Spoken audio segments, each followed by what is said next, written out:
We said we start, that's the East African time, so that we're able to finish in time.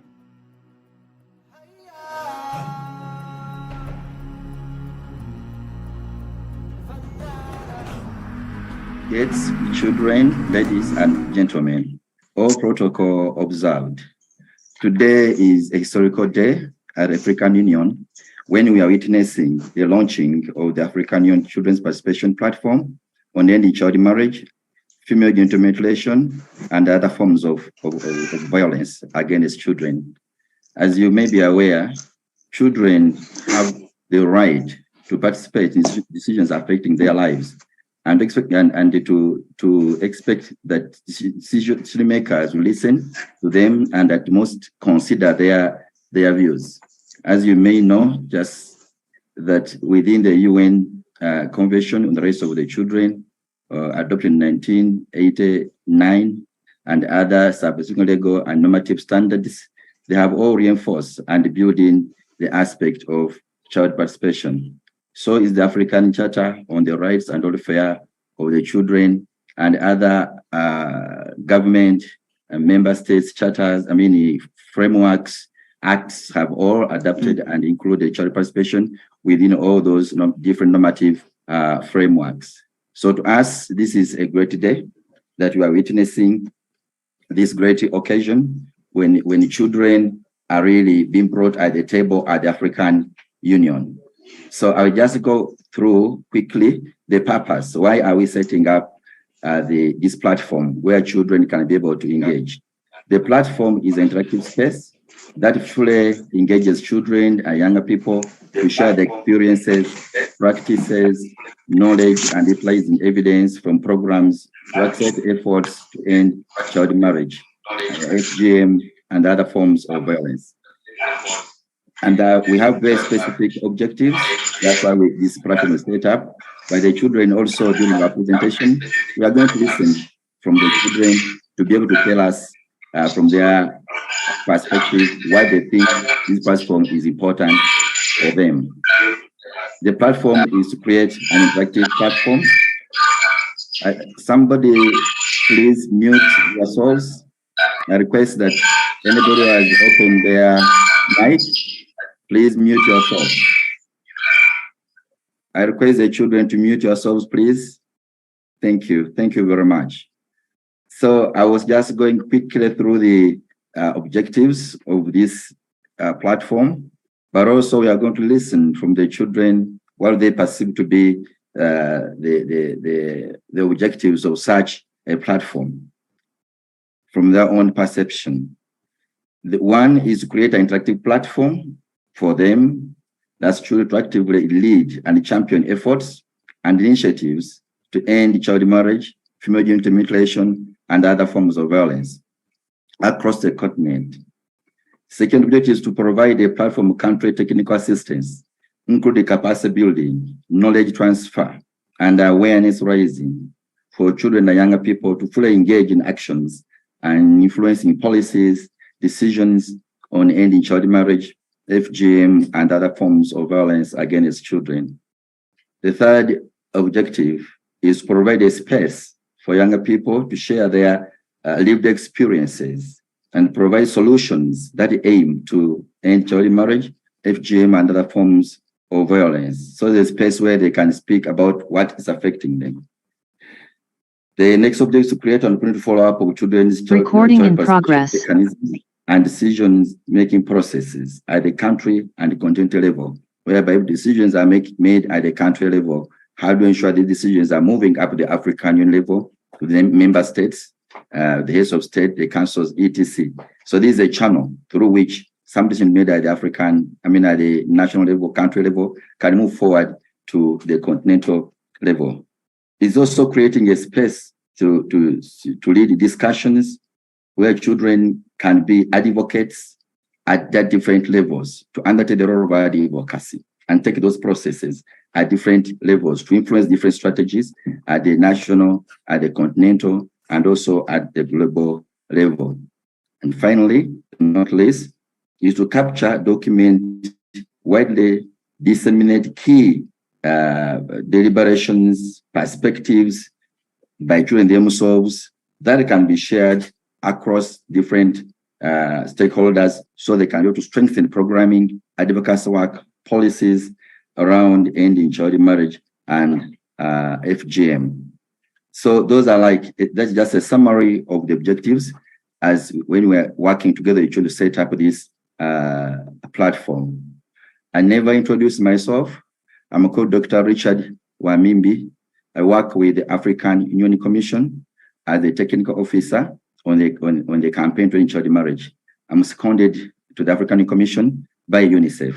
And today I'm just setting the scene. This day is a day for children. They're the ones going to talk. Actually, I'm just moving quickly. Soon I'll be done. And then I'm going to invite the children to take on participation platform on any child marriage as perceived by the children themselves. What do children say this platform is about and how it's going to assist them in moving forward the work of ending child marriage, FGM, and other forms of violence against children. The third session will be on have all adapted and now ending child marriage proper, where they are going to express, the children are going to express us how big this problem is in Africa, how it has affected children and their well-being, the causes, the drivers, and they are going to make key recommendations to us to be able to listen. What are the children telling us to do at the community level, at the national level, at the continental level, even at the global level? Session 4 will now focus in the same way on the female genital mutilation, again expressing to us how big the problem is from their perspective and how is it affecting girls and boys, what are the causes of this and the drivers, and finally, what actions can be undertaken to be able to address FGM as perceived by the children themselves. And the fifth session, we'll be listening from one of our own children. She has written a book, Her Is My Name, and talking about empowering girls through knowledge. She's been able to describe how influential certain people have been in her life and how can other girls be able to learn from her experience of writing at an early age. This is more empowering that children can write their stories and themselves and be able to publish them. So this will be quite inspirational for us to listen.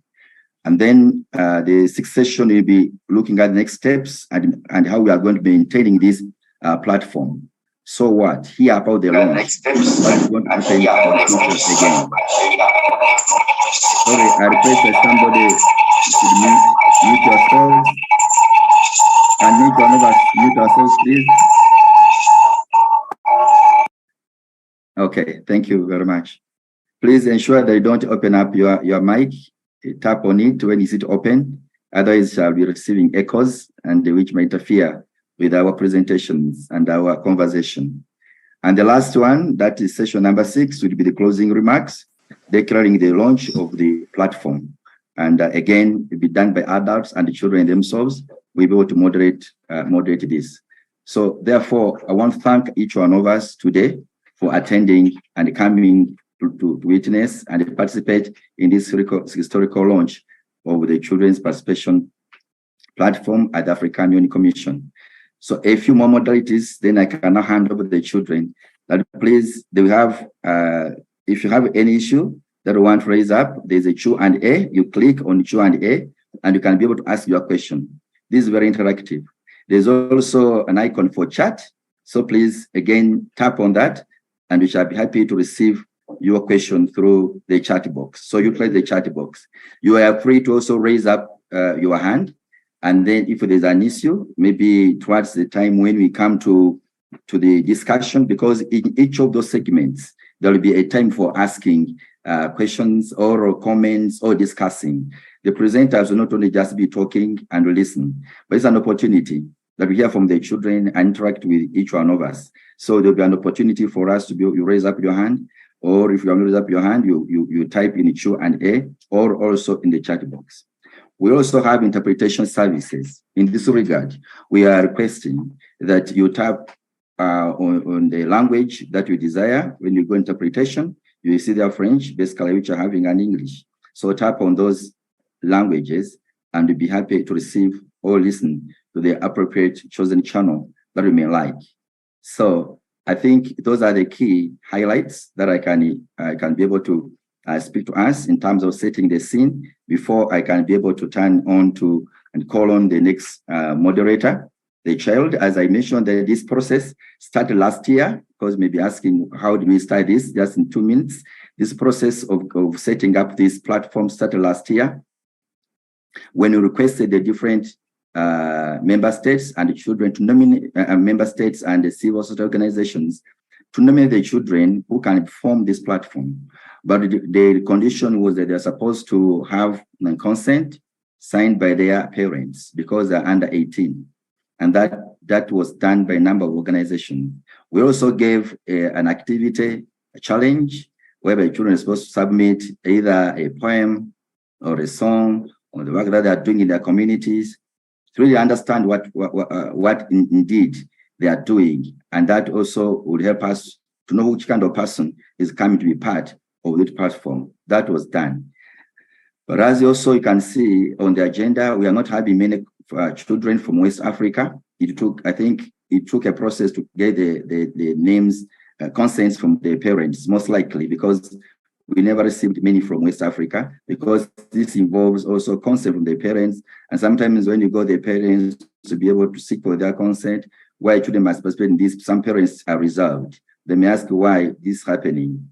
So that could have been one of the reasons why we do not have many children from West Africa. However, as presenters today and moderators, however, this platform is going to continue as we're going to listen and hear how we're going to maintain it. Then the next month, coming month, every quarter, we are going to have these webinars. And more so, we shall be able to get more children from the different regions like West Africa, North Africa, Central Africa, East and Southern Africa, according to the AU African Union regions. So please, in the event that you have not been able to present it today, dear children, know that this your platform is led by you, and therefore you'll be able to interact again. All the topics that we have been able to go through, all the moderators and the speakers were chosen also by the children because we want them to participate even from the planning level. So without any more ado, I would like now to ask Margaret Peterson from South Africa, who is from the Nelson Mandela Children's Fund, to now call on the different speakers to move forward with the launch and with the event. Thank you very much, dear delegates. And now I call upon Margaret, please move forward. Put your mic on, and then you can, and your video, as I remove mine, then you can start talking. If you want to put the video, you can put on. If you don't want to put the video, then you put on the mic, and then you move forward. Margaret Peterson, most welcome. All right. Thank you so much, Dr. Richard, for such a warm and heartfelt welcome. I am more than excited and elated to be a part of the children that have been selected and have taken the initiative to launch the AU Child Participation webinar on ending harmful practices. Thank you, everyone, for taking out the time to take part in today's meeting. Thank you for taking out the time to join us on today's webinar. Like Dr. Richard said, my name is Margaret Peterson, and I am a 17-year-old grade 12 learner under the Ruth First Scholarship from the JP High School for Girls situated here in South Africa. I am also the Africa Cocoon Ambassador, a member of the Nelson Mandela Legacy Academy, as well as a member of the Nelson Mandela Children's Fund, Nelson Mandela Parliament. Now, to the business of the day, like Dr. Richard rightfully said, as a moderator, I will be introducing all the speakers that will be enlightening us today and sharing their thoughts on what they have believed and what they've researched on ending harmful practices. Without any further ado, I will be welcoming our very, very first speaker. Now, this person is the head of Culture Division at the Social Affairs Department of the Africa Union Commission. This person's main duties include the coordination of the development of arts and culture, continental policies, and monitoring the implementation of such policies by the Africa Union member states, as well as the Pan-African cultural institutions.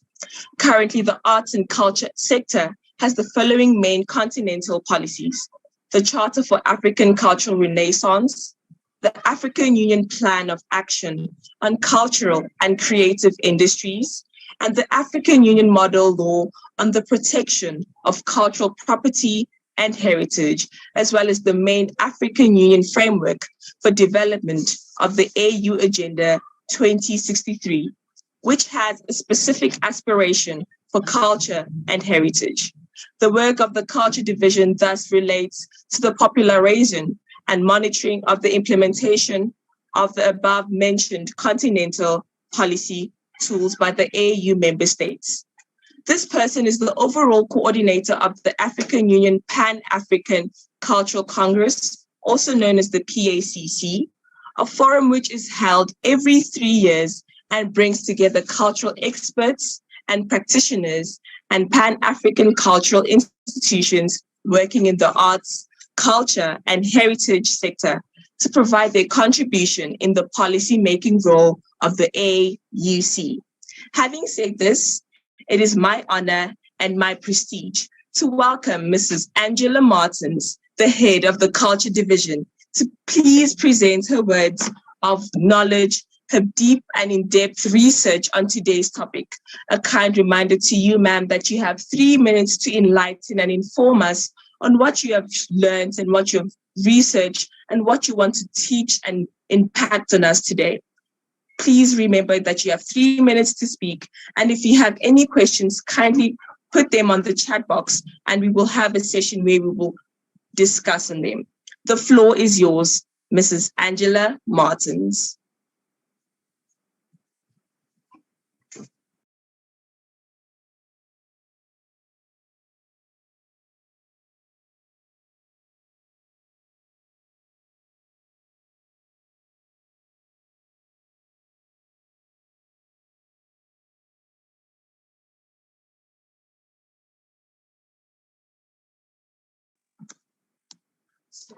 Mrs. Angela, can you hear us?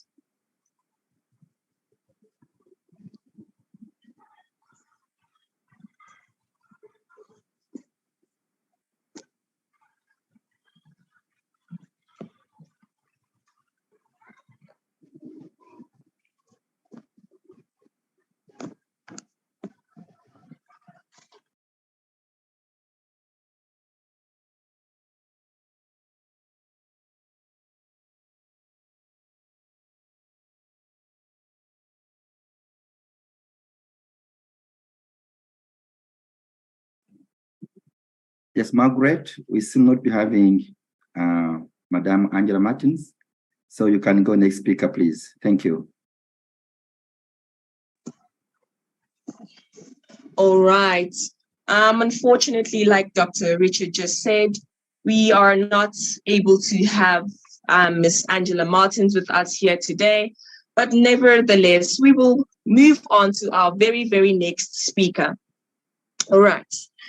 So the next speaker that we will be calling upon to share her informative information with us, to share her in-depth research on the topic, ending harmful practices.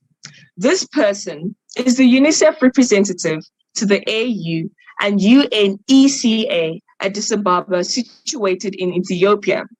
Prior to joining the UNICEF AUO, this person has been serving as the UNICEF representative to Liberia since January 2020. This person has also served as the UNICEF representative to Oman from the years 2007 to 2012. Also to Kosovo, UNSCR 1244 from the year 2012 to 2016, and Georgia from the year 2016 to 2018, providing overall leadership in advocating and establishing partnerships for progressive realization of child rights and providing oversight to the development and implementation of UNICEF country programs. This person is a humanitarian and development professional with over 30 years of experience working with governments, continental bodies, and with the UN, including 15 years in senior leadership positions. This person has also worked in diverse contexts, navigating complex socio-political settings including fragile, post-conflict, and multi-ethnic countries undergoing transitions. Prior to joining the UNICEF, this person worked with the African Union Commission based in Addis Ababa, Ethiopia, providing technical leadership in initiating, preparing, and formulating programs, policies, and strategies for the implementation across Africa. This person is a national of Egypt, holds a PhD in sociology from the University of Warwick in England. This distinguished person is no other than Dr. Leila Omar Gard from the UNICEF. Please kindly show your appreciation by putting a thumbs up in the chat box in welcoming Dr. Leila Omar Gad to give us her insights on what she has learned and what she will present to us today with regards to the topic on ending harmful practices. A kind reminder that, Doctor, you have 3 minutes to share with us your beautiful and wise words with regards to today's topic. The floor is yours, Dr. Leila Omar Gard. Okay. Thank you. Thank you very much, Margaret. Thank you very much, Dr. Richard, and thank you all, the young men and women who are part of this very important launch. I see from the screen that we have over 150 participants. And I think that this is a clear message that the young people from different parts of Africa that you are representing are ready to take up the call to actively participate in ending harmful practices against children. Margaret, I would like to also thank you very much for your eloquence and for your confidence in presenting and in steering this conversation. And this is exactly the model that of a young African woman who, like all the other 150 on this call, can and will change the trajectory of African children and young people. I take the opportunity of my 3 minutes to thank you for your courage to be part of the solution, because this is what you are doing. You are bringing, you're committing yourselves to be part of a solution to a problem that we know is very prevalent across all corners of Africa. And I would also like to take the opportunity to thank the African Union, the Department of Health, Humanitarian Affairs and Social Development, for taking the initiative to establish this platform. We know, all of you know, that harmful traditional practices, be that female genital mutilation, harmful practices such as the child marriage, early marriage, rob children of their rights.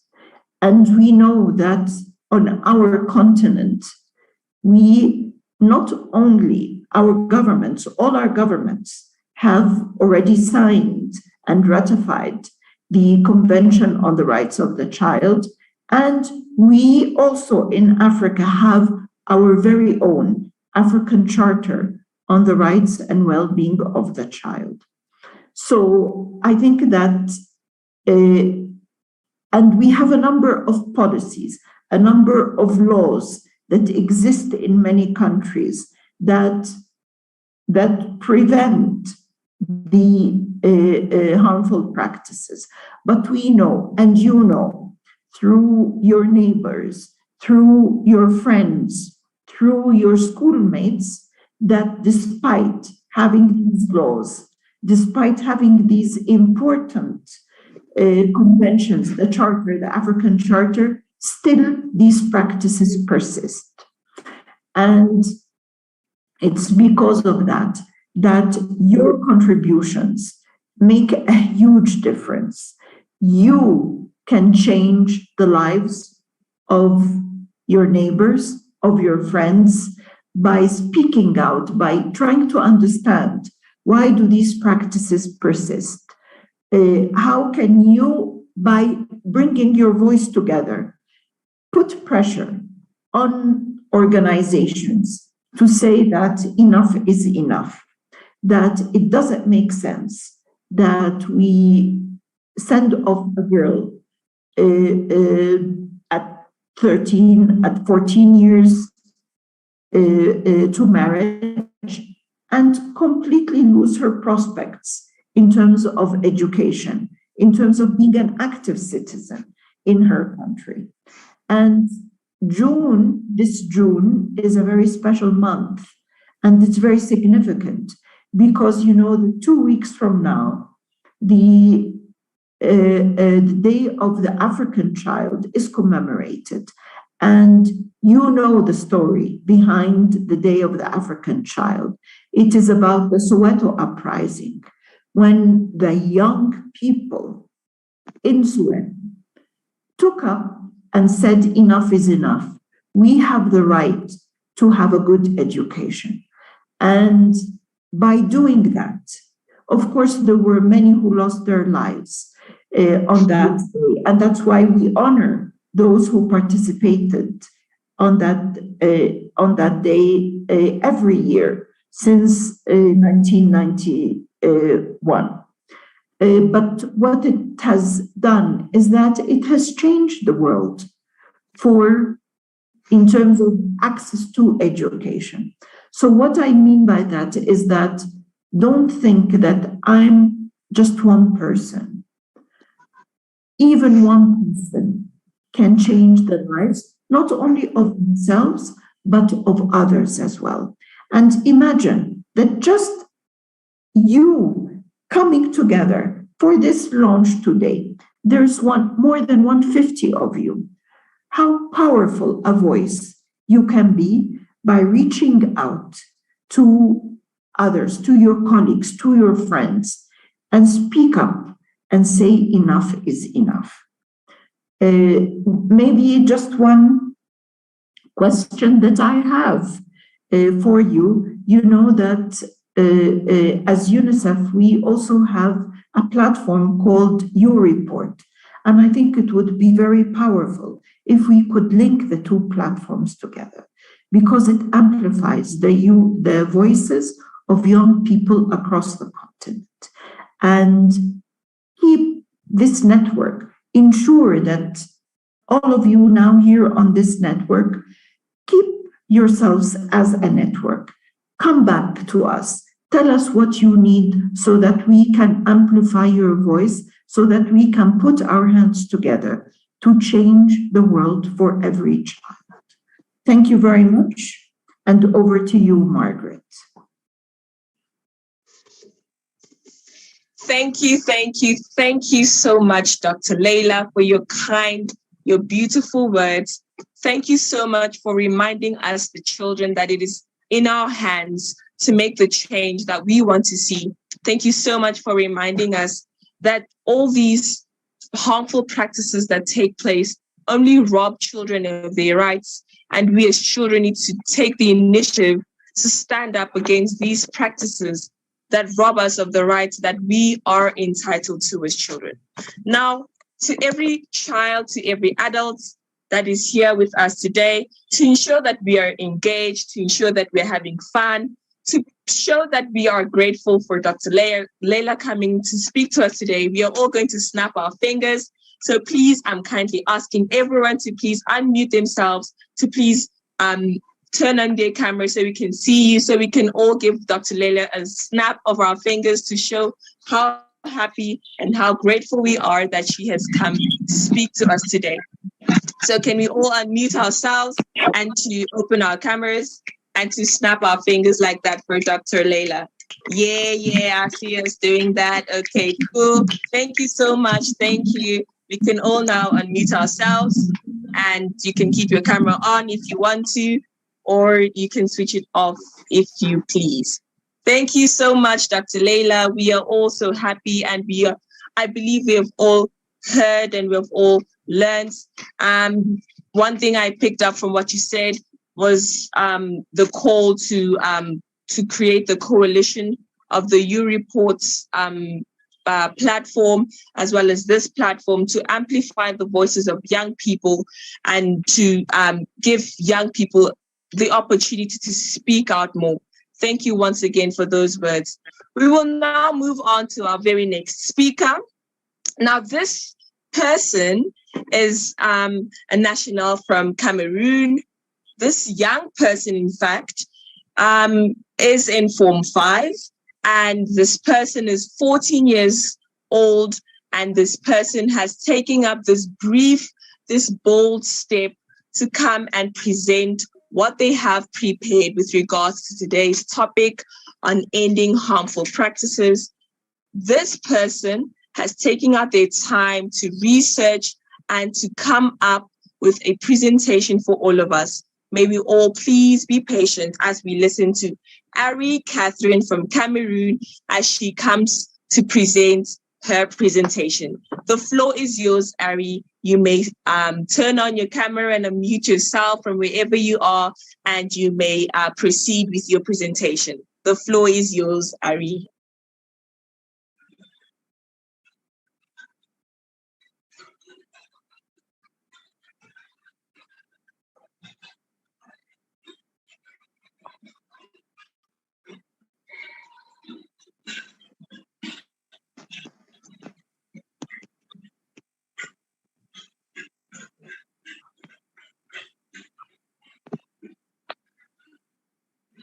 So Ari, we're trying to admit you as a panelist, but you're declining the request. Kindly accept the request that's being sent to you now so that you can be able to speak. Thank you, Ari. I'm sending you a request to promote you to a panelist. Kindly accept it.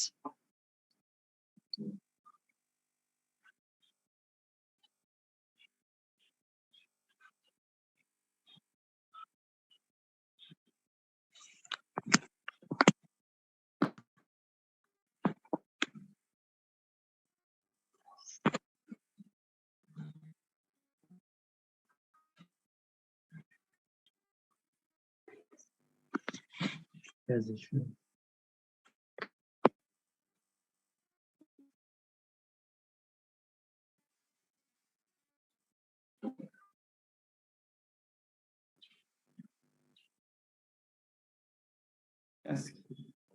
Yes, Ari, Catherine, can you hear us?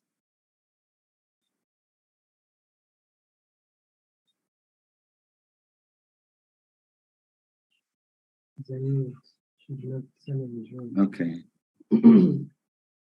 Ari, can you unmute, please?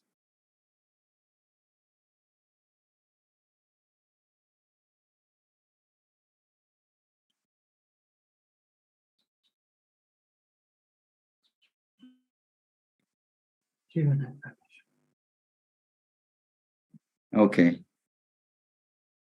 Margaret, maybe Ari can come back for Ari. All right, no problem. As soon as Ari gets back with us, we will definitely give Ari an opportunity to make a presentation. So right now we will proceed with our next speaker. All right. The next speaker is also a very, very esteemed and distinguished person. I mean, we are all esteemed and distinguished. This person is the Africa Regional Director at the Child Fund International and a member of the organization's global leadership team. This person is based in Nairobi, Kenya, and oversees the operations of 9 countries across Africa and ensures the effective implementation of the organization's strategy contributing to the achievement of Child Fund's long-term vision, which is a world where every child realizes their rights and achieves their full potential. The countries include Mozambique, Zambia, Guinea, Senegal, Sierra Leone, the Gambia, Uganda, Ethiopia, and Kenya. Before being appointed as Africa Regional Director in July 2021, this person held several executive positions at Child Fund. This person also served as a country director in 3 countries, namely Mozambique, Ethiopia, and Kenya for nearly 10 years. This person's core competencies include resource mobilization, people management, program design and execution, organizational development, financial management, and budgetary control, and partnerships and strategic alliances formation. This person holds a Master of Business Administration, an MBA, from the United States International University, Africa, and Columbia Business School. This person is no other than Mr. Chege Ngugi from Nairobi, Kenya. May we all please show our appreciation by sharing a thumbs up in the chat box as we welcome Mr. Chege to please enlighten us and to give us his speech or to give us his remarks with regards to today's topic. So we are welcoming you, Mr. Chege, to today's platform. So we are kindly giving you 3 minutes to please enlighten us and to share your wise words. Mr. Chege, the floor is yours. Thank you, Margaret. Thank you so much. So Mr. Chege Ngugi is unavoidably absent for this event. So my name is Victor Kamara. I'm the country director for Child Fund in Sierra Leone, representing the Africa Regional Director in today's event. So Your Excellencies, children of Africa, ladies and gentlemen, all protocols observed. It is my pleasure to speak to you on behalf of the Africa Regional Director, Mr. Chege Ngugi, and Child Fund during to this launch of this children's participation platform to end child marriage and female genital mutilation. It is indeed unfortunate that these retrogressive practices still continue to cause great harm to our children, greatly in this day and age.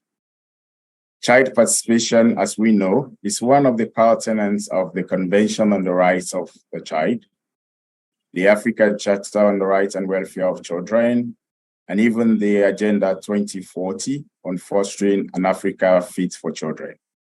For instance, Africa Agenda for Children 2040 calls for the engagement and participation of children in securing their own rights. So children must always be seen, they must be heard, and they must be engaged. So when children are heard, great things happen. Holistic and sustainable development happens, and we have seen this over time. So children learn to communicate their opinions without fear, they take responsibility and make decisions. So let us continue to support all children to raise their voices through various platforms that allow them to freely express their views and meaningfully participate in matters that affect them within their families, in schools, in communities, in institutions, and even within government policies as well. So at Child Fund, we envision a world in which every child and every youth realizes their rights and achieves their full potential. Currently, we work in 24 countries across Africa, Asia, and the Americas. And at Child Fund, we recognize that we cannot achieve our ambitious goal of reaching 100 million children, youth, and their families annually unless we strengthen the capacity of children and enable them to provide solutions to issues affecting them. So such issues include child marriage and female genital mutilation. Unfortunately, we have emerging forms of violence against children, including online sexual exploitation and abuse, OSA, that if not addressed, will have far-reaching consequences for children in our continents. To emphasize the importance, Child Fund has placed its efforts to promote meaningful child participation. We have developed our own child participation guidelines aligned with international and regional child participation frameworks. So for instance, in every country where Child Fund has a presence in the region, we have identified, we have trained, and have enabled child advocates to contribute to discussions on issues affecting them and their communities. On the regional sphere, in April this year, Child Fund provided technical and financial support during the convening of the first Africa Children's Summit, attended by children from all over the continent in Nairobi, Kenya, to discuss issues they consider a priority.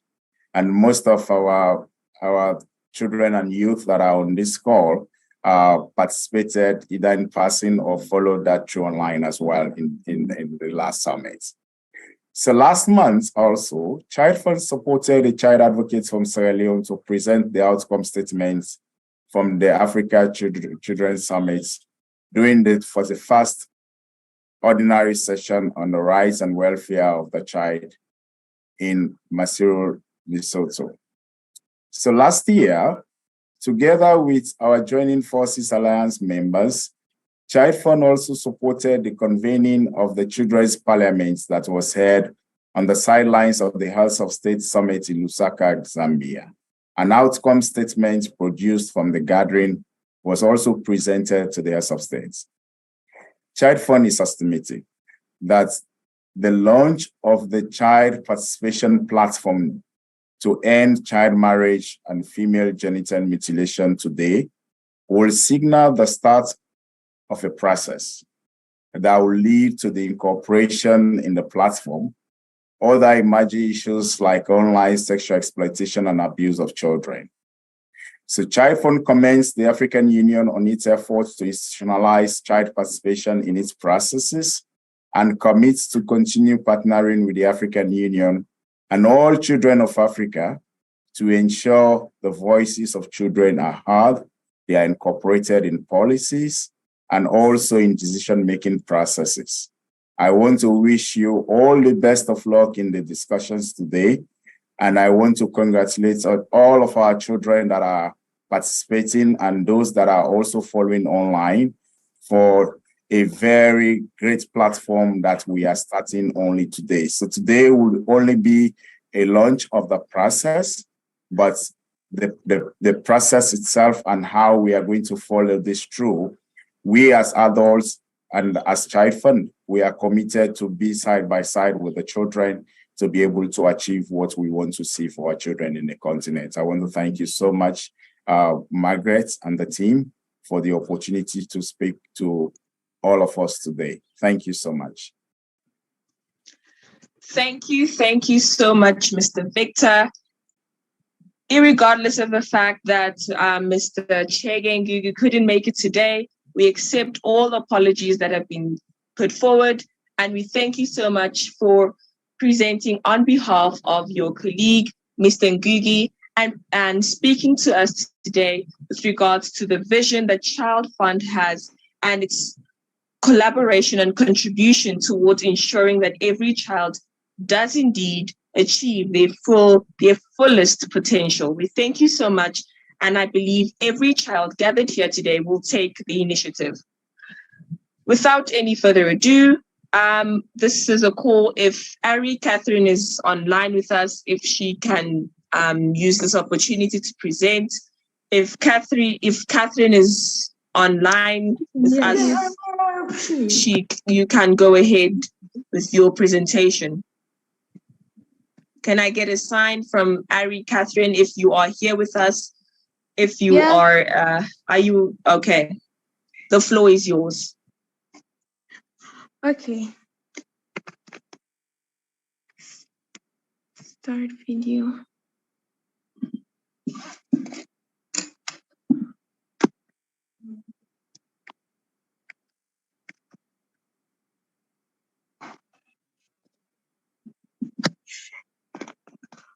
Oh, sweet education.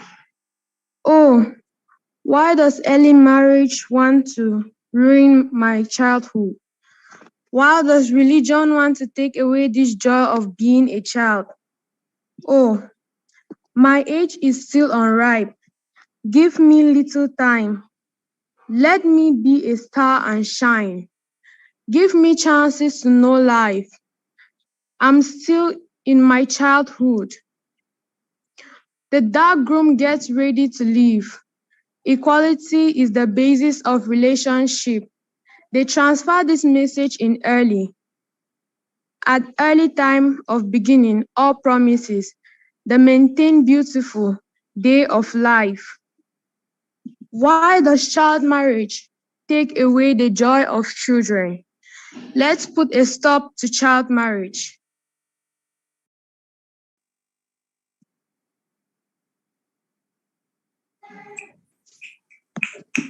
Okay. Thank you so much, Ari. That was such a beautiful poem. I was touched. I was moved. I related to the poem. May we all please.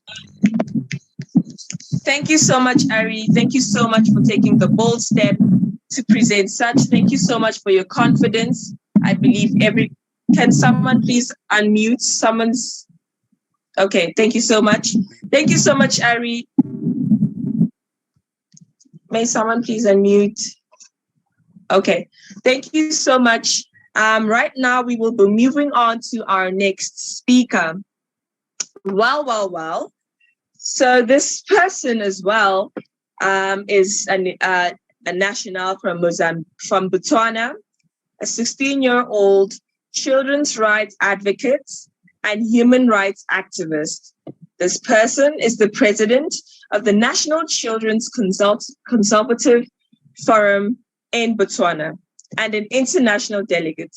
This person loves to speak and advocates on issues and coming up with solutions. This person calls herself a problem solver, and she believes that she comes up with effective solutions to problems.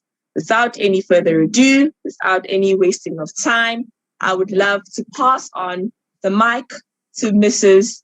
Unaludo Masigo Isaac to please bring forth her presentation with regards to today's topic. The floor is yours, Unaludo. You may proceed.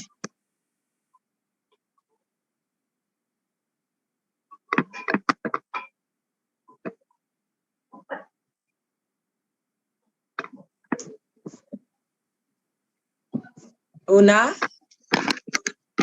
Okay, hi. Am I audible, guys? Yes, you are.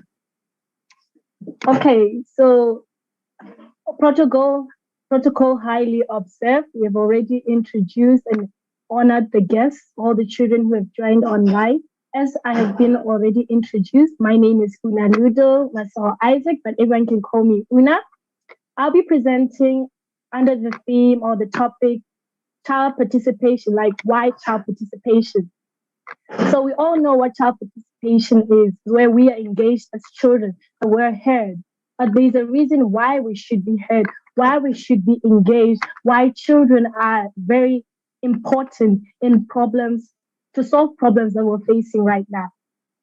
Children have to be heard because our voices are powerful. Our voices can change different situations because we have different perspectives, because we're able to think a little bit easier, because we're not under pressure. So we're able to come up with better solutions to problems that we are facing. Our main goal at the moment is ending harmful practices such as FGM and also ending child marriages.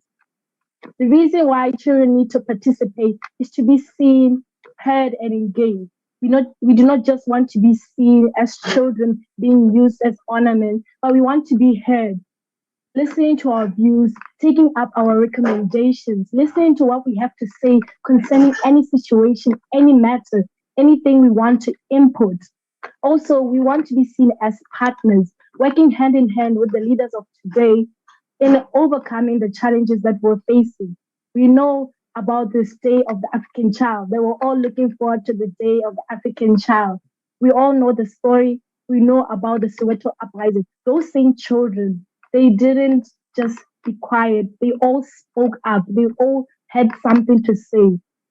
Though many lives were lost, it has made a great impact. So why child participation is so important? Because we are able to get first-hand information from children. You're all able to hear our voices, our concerns, because we're mainly the people who are affected. We are affected by either the positive or the negative decisions made by our leaders, made by the adults or the parents. So it is very important to hear our views, to hear our opinions, to hear what we have to say concerning different issues, concerning different aspects.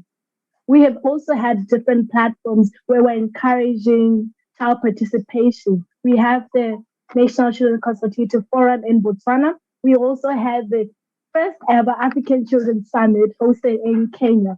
You can see that there are many children who are stepping up, many children who want their voices to be heard, not just to be seen, but also to be engaged. Now we have this establishment of the first ever in the continent of Africa to have a platform for child participation in the AU body. So you can see how important it is to listen, to hear the voices of children. As much as I want to continue, I am grateful for the opportunities, and I thank you everyone for listening to me. Over to you, Margaret. Thank you so much, Una, for those beautiful words. Thank you so much for sharing how much of an importance it is for children to be included in the decisions that affect them. And also thank you so much for explaining in detail why it is important for children to participate in platforms such as these. And I'm also excited and so happy that we have this platform where children can participate fully to their fullest capacity and share their voices, where they will not be criticized, judged, or put aside. Thank you so much, Una. And to wrap up the first session, I would love to say thank you to everyone that has spoken in this very first session. I would love to say thank you once again to Dr. Leila Omar, and also a thank you to Mrs. Ari Catherine for your beautiful poem. A thank you to Mr. Victor Kamara for standing in for Mr. Chege and for also enlightening us on what the Child Fund does with regards to ending these harmful practices, as well as also Ms. Una Ludo for also explaining the importance of child participation. This first session has been filled with learning, engaging, relating, and thank you to everyone that has spoken, and thank you to everyone that has taken part. We will now be moving on into our second session. I will now be handing over to my co-moderator, Mrs. Josephine Simakasa. Please take on. Please. Sorry, Yes. Margaret. We are informed that Madame Angela Martins has joined. She had some technical problems to join, but now she has joined. So the ball is in your hands, please. Do another round a bit of introducing Madame Angela Martins.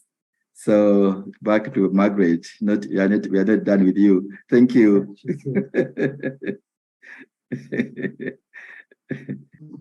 Just when I thought I was done, but okay, no problem. I will repeat the brief intro of Mrs. Angela Martins. It is quite important.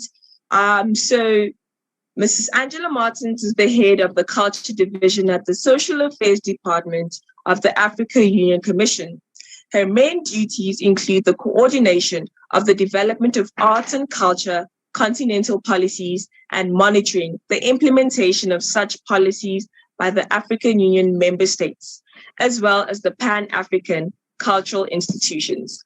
Currently, the arts and culture sector has the following main continental policies: the Charter for African Cultural Renaissance, the African Union Plan of Action on Cultural and Creative Industries, and the African Union Model Law on the Protection of Cultural Property and Heritage, as well as the main African Union Framework for Development of the AU Agenda 2063, which has a specific aspiration for culture and heritage. The work of the Culture Division thus relates to the popularization and monitoring of the implementation of the above-mentioned continental policy and monitoring tools by the AU member states.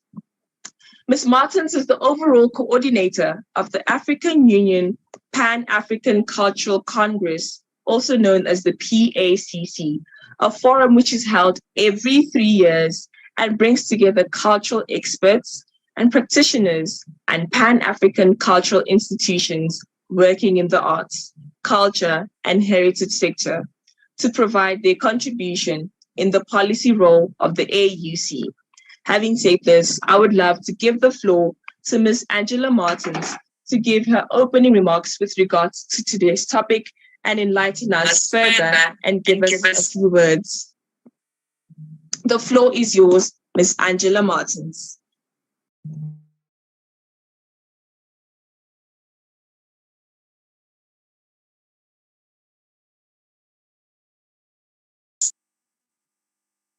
Good afternoon. Good afternoon. My apologies for the technical issues, and thank you, moderator, for giving me the floor. Distinguished children, invited guests and partners, ladies and gentlemen, good day to you all, and thank you for taking the time to join us today. It is my honor and privilege on behalf of our Commissioner for Health, Humanitarian Affairs and Social Development, Her Excellency Ambassador Minata Samati Sisuma, to welcome you all to this important event. It is an event that is driven by children of our continent so that you are involved in social issues that affect you as a child, such as child marriage, teenage pregnancies, female genital mutilation, access and digital rights, education and health services, to name a few.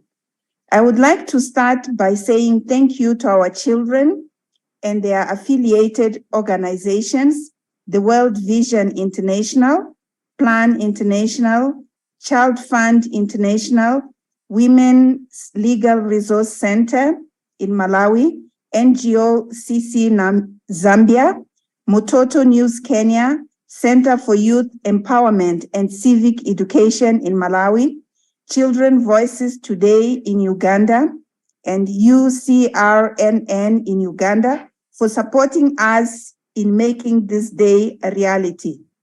I also take this opportunity to extend appreciation to our partners present here, regardless of their commitments. You have prioritized this event being hosted on a weekend in honor and respect of our children who are already being molded into our future leaders through their passion and commitment to find solutions, to lift each other and encourage each other against the negative forces that they may sadly face. Child participation is multidimensional and very crucial. As some of you might be aware, we often have numerous meetings here at the AU on different areas, such as addressing violence against children, online safety for children, education and health, child nutrition, child parliaments, among others. But what does this all mean if we are not creating spaces for children to have their own voices heard at the higher political levels? Because I strongly believe that even though a child may be young, their mind is a force to be reckoned with, and that must not be underestimated. I would like to highlight a few key policy frameworks and documents that are referred to as the foundation of our work on protection of children, especially girls and young women. In 2016, the AU Commission, through the African Committee of Experts on the Right and Welfare of the Child, launched the 25-year Agenda 2040 on fostering an Africa fit for children in resonance with the African Union campaign to end child marriage, the Salima Initiative on ending female genital mutilation, and the African Union Agenda 2063. Agenda 2040 seeks to restore the dignity of the African child through establishing the long-term and sustained strategies on protection of children's rights in Africa, as well as significant goals and priority areas that each respective member state will commit to in achieving this. The AU Commission has established a strong Pan-African policy and normative framework for ending violence against children, which is in line with the AU's Agenda 2063's developmental priorities for the continent, which is aspiration number 6, including the African Common Position on Ending Child Marriage, the Ouagadougou Call to Action on Eliminating Female Genital Mutilation of 2018, and the Cairo Call to Action on Ending Child Marriage and Female Genital Mutilation of 2019. The joint ACHPR ASEWARC General Comment on Ending Child Marriage and FGM, the African Charter on the Rights and Welfare of the Child in its Article 21, the Maputo Protocol on the Rights of Women in Africa, and the African Union Peace and Security Council press statement on ending child marriage of 13 June 2017.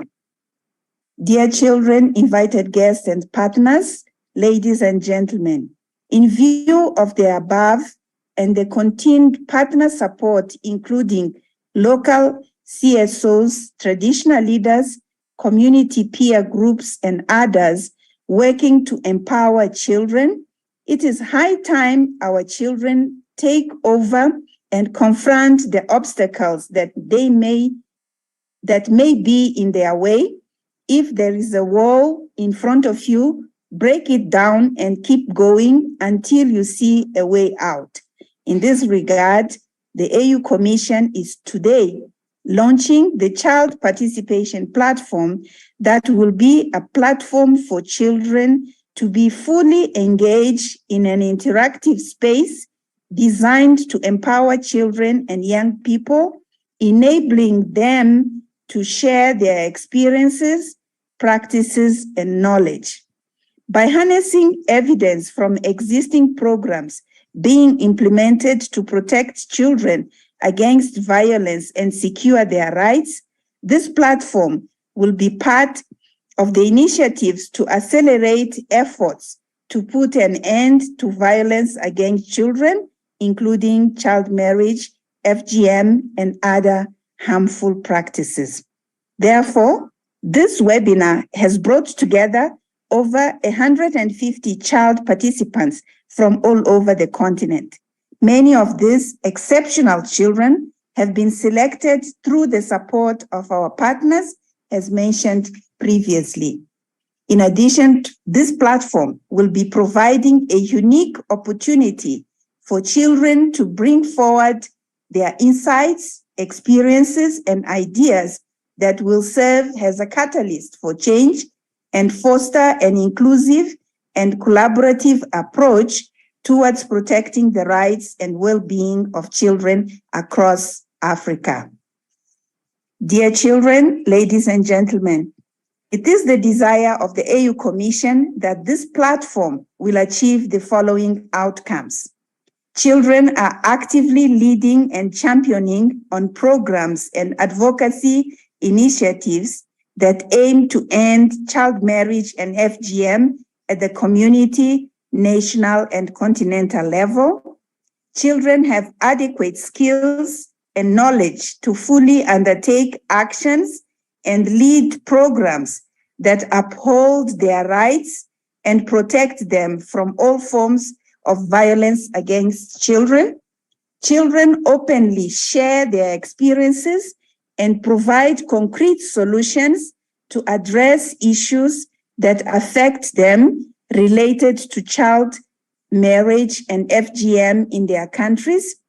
Children's perspectives and voices are documented and widely shared among member states to influence policies and actions related to ending child marriage and other harmful practices. And the last objective, children are meaningful, influencing decision-making processes on issues related to child rights and ending violence against children at all levels.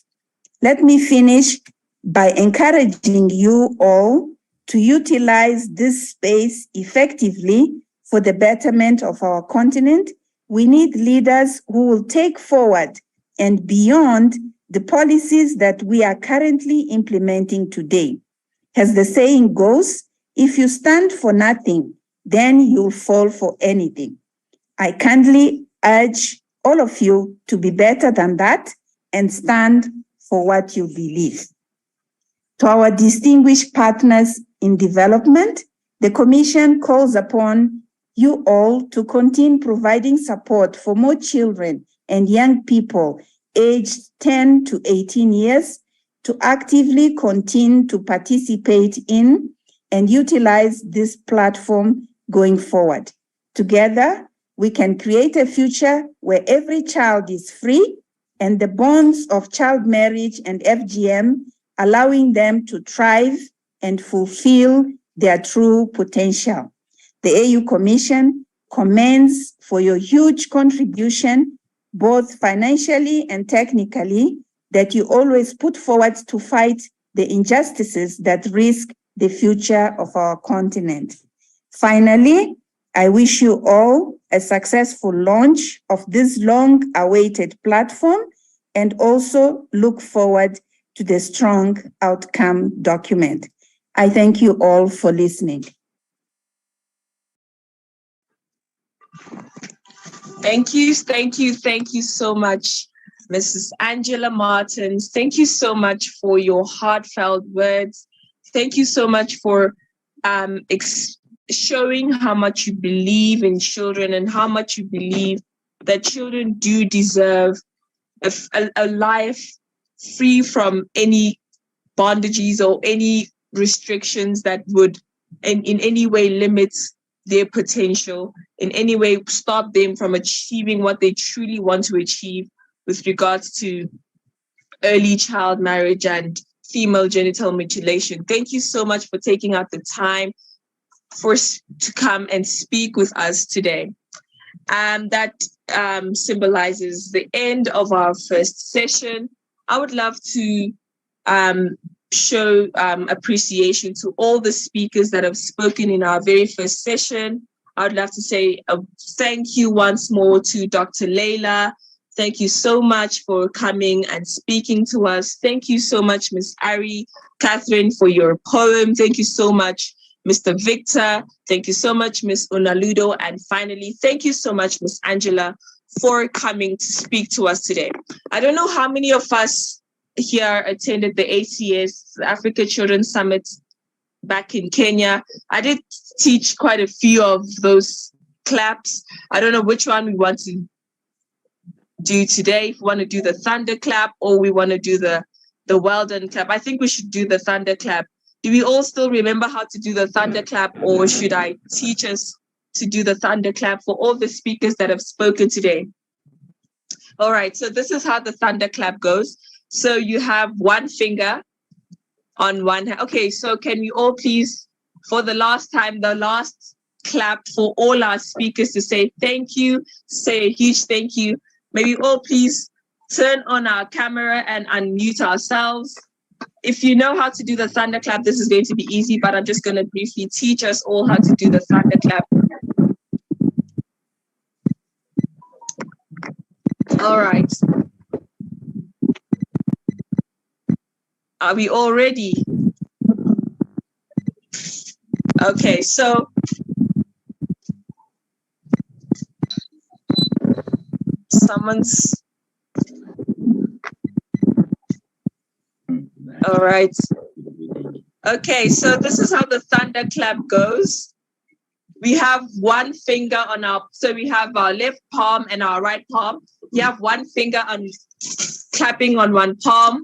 And then when I say louder, you increase to 2 fingers. And when I say louder, you increase to 3 fingers. And then when I say louder, 4 fingers. When I say thunder, you clap, a hard clap. So thunder would be like a hard clap. I can't clap fully because I'm holding my phone with one of my hands. But those who were at the ACS, the Africa Children's Summit, you do know how the clap goes. So I would really love if we can all participate in the thunder clap, to say a huge thank you to all the speakers that spoke in the first session, and to have a nice flow into the second session. So it's not going to take a lot of time. So can we all start? So we'll start with our first finger. I can't hear anything. Okay, that's cool. Okay, louder.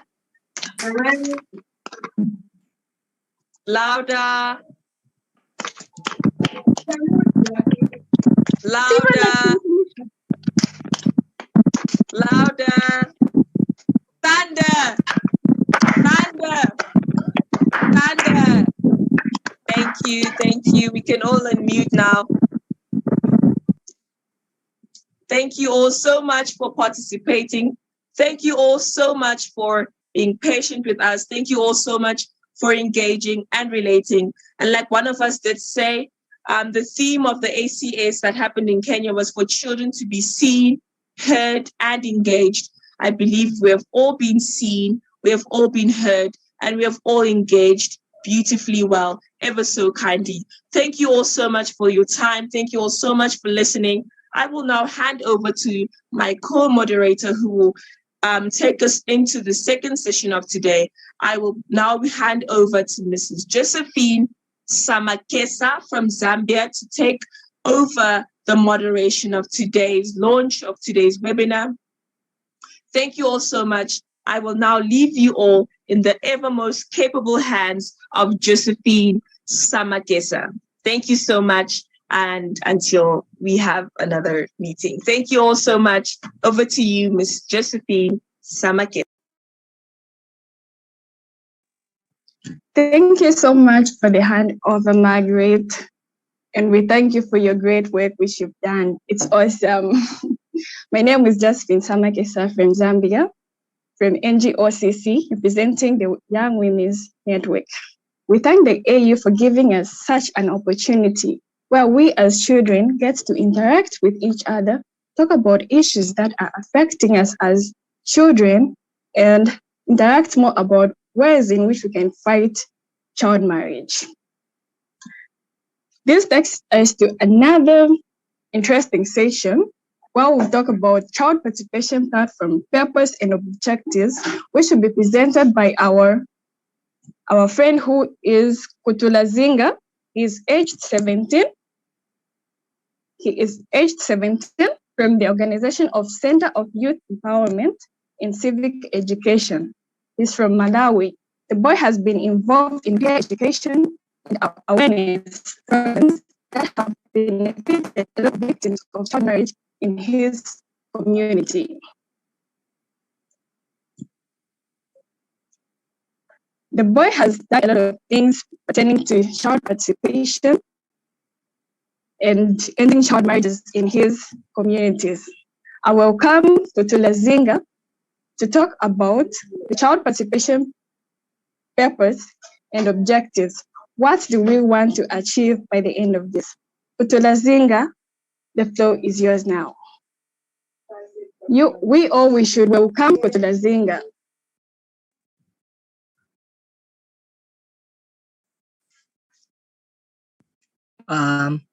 Thank you, Josephine, for the warm welcome. So greetings to distinguished guests and participants, ladies and gentlemen, and all youth here present from all the continents. So my name, as it has already been said, is Kutulazinga, and I'm a passionate advocate for ending child marriages, and I'm working under the guidance of the Center of Civic Education and Youth Empowerment. So today, I have the privilege of introducing to you our beautiful initiative, the Child Participation Platform. This platform aims at empowering young individuals like ourselves and many others to actively participate in the fight against child marriage and female genital mutilation in Africa, with the goal of creating a lasting change in our communities. So, without much further ado, our first and foremost objective is to provide a platform for children to share their voices and their experiences, thoughts, and ideas surrounding child marriages and female genital mutilation. We believe that by giving children a platform to express themselves, we can create a space that encourages understanding, empathy, and awareness among the wider community. Through written articles, personal stories, and artistic expressions, and even multimedia content, we aim to bring light on various issues relating to child marriages and female genital mutilation in Africa, mostly looking on its impact on the lives of young individuals. Our second objective is to promote education and awareness. So education and awareness are key components in combating child marriage as well as FGM. Our platform will therefore serve as an education resource hub, offering comprehensive information about child marriage and female genital mutilation, exploring its causes, consequences, preventive measures, and possible methods of ending these acts. We will and have already begun collaborating with experts and other organizations already working with the food, so that we ensure that this platform is not only engaging, but also has access to age-appropriate content, such as videos and interactive quizzes, so that we help to spread awareness among children at the African Union level. So we believe that by equipping young individuals with knowledge, we can create a culture that rejects child marriage and female genital mutilation and all other harmful practices that affect the African child or across Africa. Our third objective is to encourage peer support and networking. So issues of child marriage and FGM often isolates young individuals, leaving them helpless and hopeless. We have said that it leaves them feeling helpless and hopeless. And our platform aims to create a safe and inclusive space where children can connect with their peers, share their lived experiences, and offer all forms of support to one another. Through discussion forums, support groups, and mentoring programs, we hope to build a sense of unity and empowerment among those who have been affected and those who are likely to be affected by child marriages and female genital mutilation. By building strong relationships, we can therefore inspire a lot of young individuals and create a stronger movement against child marriage and female genital mutilation in Africa. Our fourth objective is to build and maintain a he for she movement. So the involvement of a boy child is crucial for the success of the child participation platform. Their influence, advocacy, education, and community engagement, even social media activism, can help create an enabling environment where these harmful practices are no longer tolerated. Our objective is to actively engage boys in the fight against child marriage so that they can stand and challenge traditional gender norms and stereotypes. And in turn, they might be able to promote equality and respect. So this platform will provide a chance for the boy child to act as peer educators in spreading awareness and foster dialogue among the male counterparts. Through role modeling, empathy, and collaborations, we seek to create a supportive environment where boys actively reject these harmful practices and contribute to the ending of child marriage and female genital mutilation. Our fifth objective, is to engage the family and community leaders in the efforts against child marriage and female genital mutilation. By recognizing the influence of the family and community leaders, we aim to raise awareness so that we can be able to mobilize them to challenge deeply rooted cultural and gender stereotypes that affect the African child in their families and also the communities they come from. So the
You can go ahead, madam.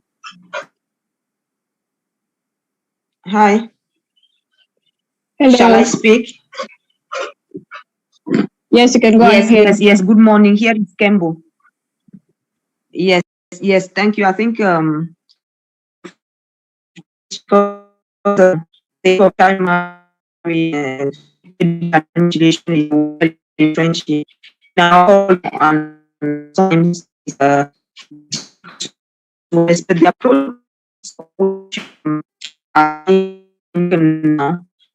with the approach is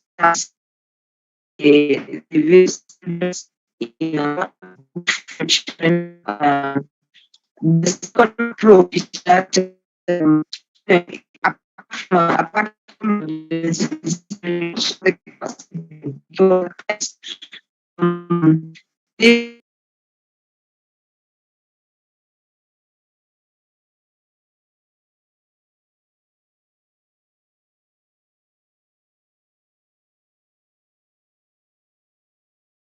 Thank you very much, Madam Nkembo.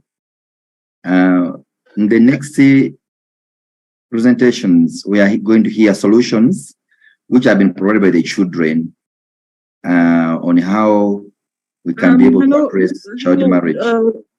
Richard, I'm sorry to come in. Richard, can you hear me, please? Yes, please. Yeah, this is Nana. So for the young people there, my name is Nana. I work with Dr. Richard in the AU Department of Health, Humanitarian Affairs and Social Development. I'm the lead coordinator on the programs. I'm seeing that, and also for myself, the response to the question, Honorable Kembo was breaking up, and we didn't hear her response very well. So can she, Honorable Kembo, are you able to address again? Sorry, but it was breaking up. In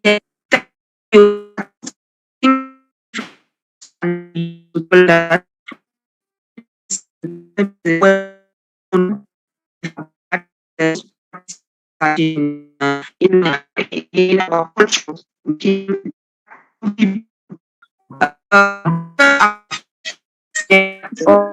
So sorry, Honorable Kembo, it is still not clear. I don't know about others, but for me, on my side, it's still not clear. It seems there seems to be a breakup in the response. I'm sorry. It's just breaking. Yeah, sorry, Honorable Kembo. Maybe we don't seem to be hearing you very well. We want to hear your important response here, but we don't hear you very well.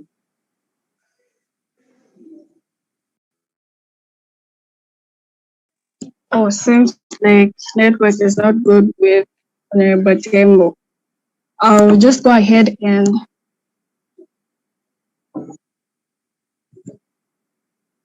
hello, am I loud? Can you hear me? Yes, we can hear you. Yes, please. Yes.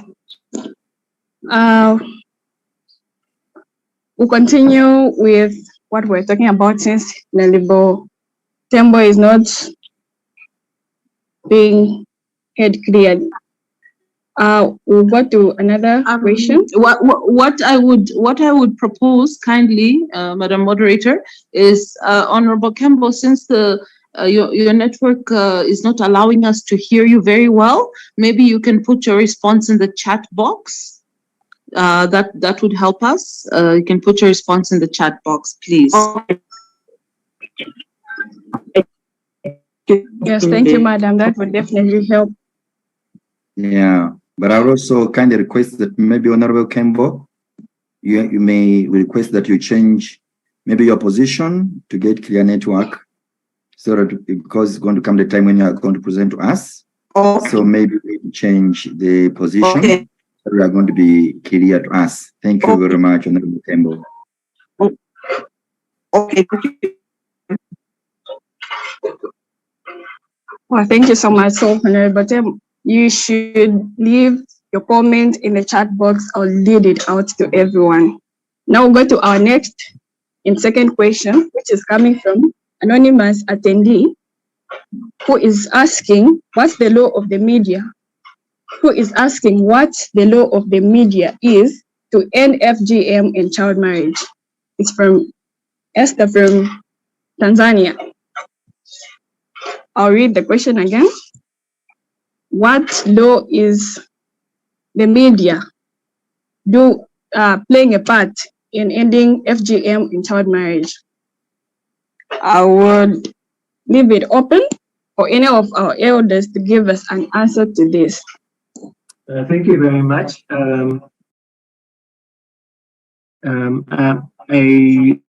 Brian Tumusime. I worked with the African Union in Child Marriage campaign to end child marriage and FGM, and seconded by UNICEF and I work with Nena and Madame Kembo and Richard. Part of the key activities that the African Union Ending Harmful Practices Unit has been leading on is engaging of different stakeholders, building their capacity and realizing their role in ending these harmful practices. So I'm very happy to have this question from you, the children, because we would like to engage you and build your capacity as well to hold key stakeholders accountable for their contribution to ending these harmful practices. So one of these segments we have trained and we continue to train as media practitioners.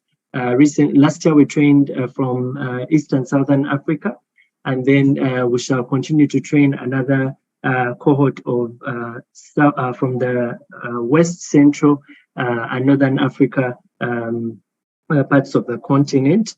And really what we'd like for them to do is to identify where these harmful practices happen at the grassroots, support the victims and their families to tell the stories of these harmful practices that have happened to them in a sensitive way that protects them, but that also positions these stories to the legal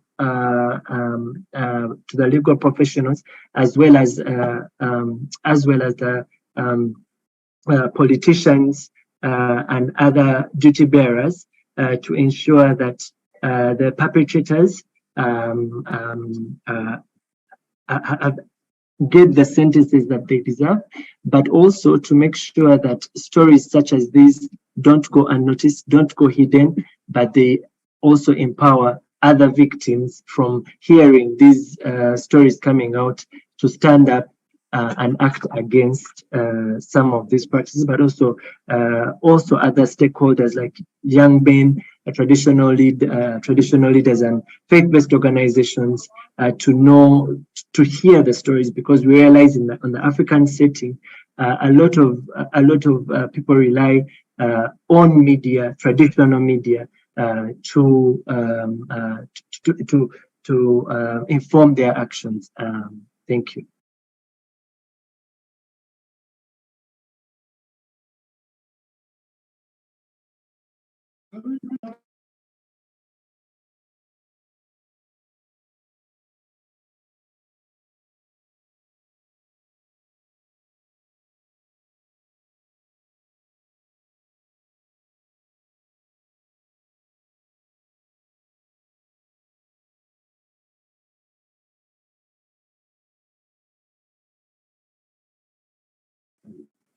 Hi. So, would like to, I don't know whether Josephine? Oh, yes, sorry, I just didn't unmute. I didn't just unmute. Yeah, we need to move. I didn't unmute, sorry. Yes, so Madam Kembo has responded to us about the first question. She says, preventive approach, sensitization, capacity building, but also support, and protective approach, holding perpetrators accountable. That's the answer for the first question, which was asked earlier. And she also concludes by saying, criminalization, the harmful practice, bringing to book all those perpetrators should also be punished for their actions. I know that we can go on and ask questions about child marriage and have an interactive talk about all these things, but time is not with us. We have more other opportunities to interact with each other, to ask questions later on. All the questions that I've not read today will be read next time, because this is not our last time we're having this meeting. We thank Katula Zinga for giving us such an awesome presentation. We thank all those who've asked awesome questions and the responses we've gotten from our elders who have given us such helpful responses, which we're looking forward to in future. Now, I'll hand over to Foda Bangula, who is going to moderate for the next session. For now, I'll just request everyone to just give a cheer and a clap for everyone who has participated in this session. Let's unmute ourselves and be thankful. Thank you. That's awesome, Leo. We're enjoying. Thank you, Foda. The floor is yours. Thank you. Thank you very much, Josephine. Hi, everyone. Can you hear me? Yes, we can. Thank you very much. I want to appreciate Josephine and Margaret for such wonderful moderation. You remind me of Christina Mampo, and I see you guys as the next Christina Mampo of CNN. Your Excellencies, distinguished guests, ladies and gentlemen, and not forgetting leaders of recognized institutions like UNICEF and Child Fund International. I bring you greetings from the people of Sierra Leone. In Creole, we say Kushe Kabo. How na they do? So I am Fode Bangura, and I am the National Vice President of Children's Forum Network, which is the child-led advocacy organization in the Republic of Sierra Leone. I will be moderating the session along with David and Karen as we go on. So in this session, we are going to speak about ending child marriage, in which we have 4 reputable children from our continent that are going to help us lead this deliberation and are going to give us presentations on the issues in their country and contextually in the African continent. So amongst this group of colleagues, I have Desire Edna Atim from Uganda. I have Fasting Koma from Zambia, who are going to start, and then we'll further continue with Shekina Banda from Malawi and Susie Thomas from Zambia. So to tell you about Desire Edna is a reputable child rights advocate from she's a reputable child rights advocate from Uganda, as I said earlier. She was born in a family of 4, and she's a student at Horizon International School, Jinja in Uganda. And she loves writing and enjoy reading books and in her free time. And she also loves jogging and listening to music when she's free. She is a Commonwealth correspondent in Uganda, a child correspondent, and she authored the article Education First, Babies After, from which she won an award by the Office of the Prime Minister in Uganda on World Population Day. She also authored another article on Safe Communities, Save Lives, that advocated for the reduction in COVID-19 testing costs in Uganda.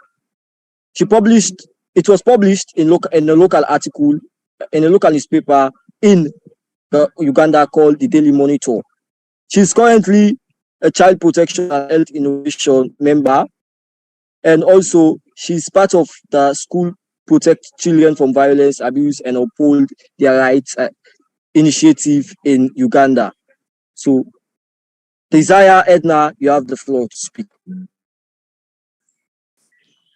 The African Union Chairperson, the Council of the African Union, the United Nations agencies, the non-governmental and civil society organizations, the invited excellencies in your respective capacities, my colleagues that are present physically and virtually, ladies and gentlemen, I bring you warm greetings from Uganda, the Pearl of Africa. My name is Atim Desire and I am a student at Horizon International School, Uganda.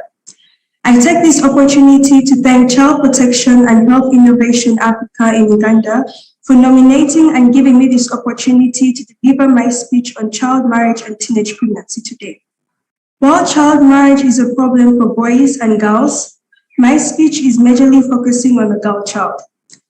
Your Excellencies and other guests, the issue of child marriage and teenage pregnancy remains a major social and public health issue that should concern all governments and development partners.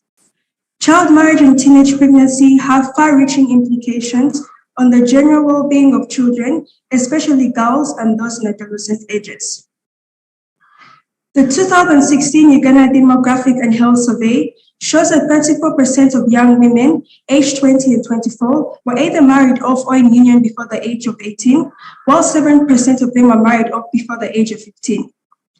The numbers are equally disturbing when it comes to teenage pregnancy, whereby 1/4 of all Ugandan girls aged between 15 and 19 already have the responsibility of childbearing. Your Excellencies, this is not normal. Your Excellencies and other guests, allow me to draw your attention further to the already existing studies that are being conducted on the subject that I am talking about today. What if I told you that the outbreak of the COVID-19 pandemic further worsened the already poor conditions for the girl child situation? Would you like me to give you an example? In a study commissioned by the Forum for African Women Educationalists in Uganda, it was observed that during Uganda's first COVID-19 lockdown, the pregnancy levels among girls aged between 15 and 19 shot up by 25.5% above the pre-COVID average. While pregnancy levels among girls aged between 10 and 14 increased by a staggering 366%.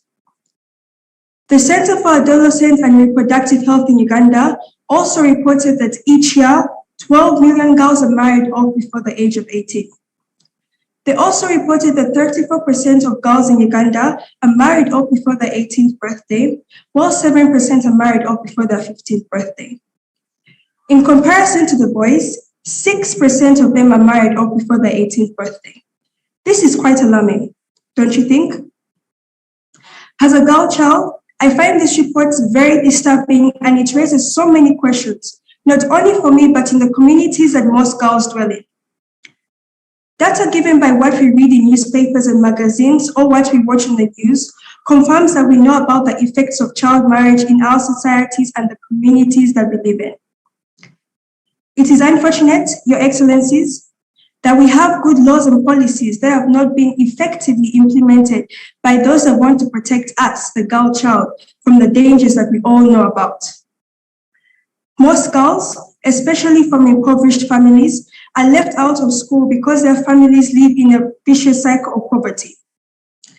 This denies them the opportunity to explore or discover themselves academically, politically, socially, and economically. Poverty and poor law enforcement is not the only cause for child marriage, but cultural norms too can be a cause. For example, in Eastern Uganda, where I actually studied from, girls are married off as soon as their breasts develop. Their breasts are a sign that they're mature for marriage, even if it's not the case. Or what about in South Africa, where girls are getting married at a very young age for financial support because their parents have perished of HIV? And let's not forget about girls in South Sudan, who are also getting married at a very young age because their parents are dying in the war. One thing for sure, Your Excellencies, is that as families marry off their daughters for money or social status, they're also indirectly opening doors to other problems like gender-based violence, whereby her husband or his family will mentally or physically abuse the girl because she is young. Girls will also be affected mentally because they'll be experiencing sexual encounters that they might have not been educated on, or they're simply too young to experience. My plea to the African Union Chairperson, the organizers of the conference, governments, development partners, and researchers attending this event is to listen and amplify the voices of the girl child by supporting us to remain in school. There is an African proverb that goes, if you educate a man, you educate an individual. But if you educate a woman, you educate a family or a nation. I therefore urge parents, communities, governments, and organizations to rise and intensify the fight against this awful behavior by ensuring that we stay in school. I request our dear parents to safeguard us and make home a suitable place for us, their children. Parents, please do not use us as sources of revenue, but rather invest in our education and you will realize the sustainable long-term happiness that this will bring. Completing our education will place us in better positions in reputable organizations such as the African Development Bank, World Bank, African Union, and United Nations, to name but a few. Your Excellencies and other guests, I would like to remind you that we are the next leaders. For example, President Suluhu Hassan of Tanzania. Let's talk about Chief Justice Martha Koome of Kenya. Or how about Vice President Harris of the United States? And let's not forget about Right Honorable Prime Minister Robin Nabanja of Uganda, the UNICEF Executive Director Catherine, the current UNICEF Goodwill Ambassador Vanessa. We are also the next ministers, doctors, farmers, and teachers of this world.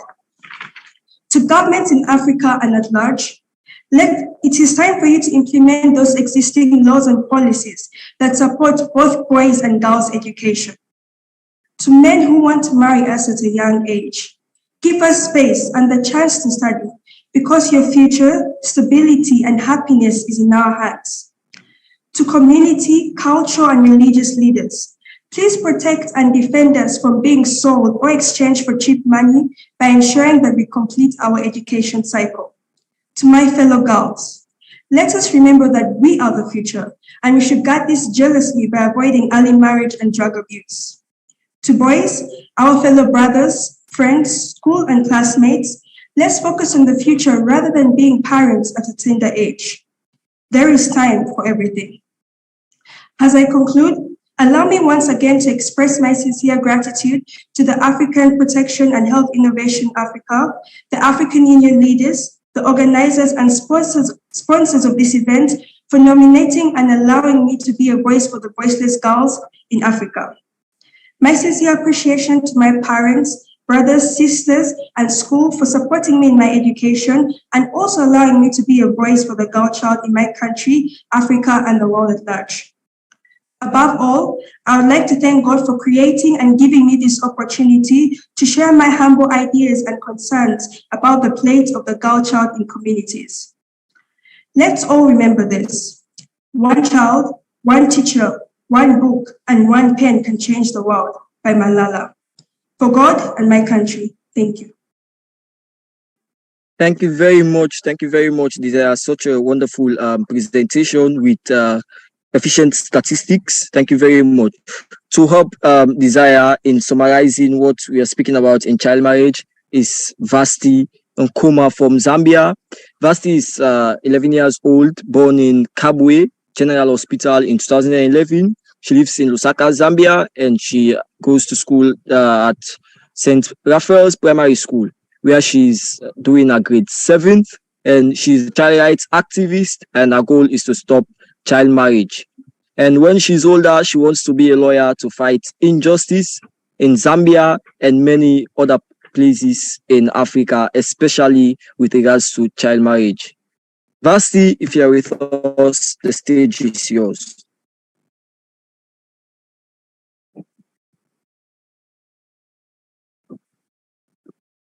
Vasti, are you with us? Vasti Nkoma. Here. Okay, so you can speak now. The stage is yours. As said earlier, my name is Vasti Nkoma, and it's an honor to present on child marriage. Child marriage refers to any formal or informal union between a child under the age of 18 and an adult or another child. Despite a steady decline in this harmful practice over the past decade, child marriage remains widespread, with approximately 1 in 5 girls married in childhood across the globe, according to a report by UNICEF. Today, multiple crises, including conflict, climate shock, and the ongoing fallout from COVID-19, are threatening to reverse progress towards eliminating this human rights violation. The United Nations Sustainable Development Goals call for global action to end the child marriage by 2030. Child marriage is often as a result of entrenched gender inequality, which finds girls to be mostly affected by this practice. In sub-Saharan Africa, around 7 million girls live as child brides. Parents marry off their children or daughters due to poverty and tradition. Child marriage robs girls of their childhood and also threatens their well-being. Girls who get married before 18 are more likely to experience domestic violence and less likely to remain in school. It has also been found that they have worse economic and health outcomes than their unmarried peers.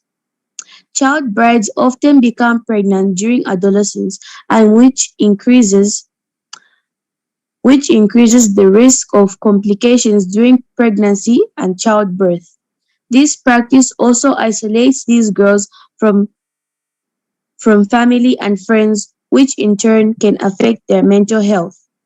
Zambia has one of the highest child marriage rates in the world. Friends, as a nation, we should not tolerate child marriage. This is a vice that disrupts the growth of our children in society. Parents, please know that child marriage ends childhood. It negatively influences children's rights to education, health, and protection. These consequences impact not just the girls directly, but also her family and community. A girl who's married as a child is more likely to be out of school and not earn money and contribute to the community.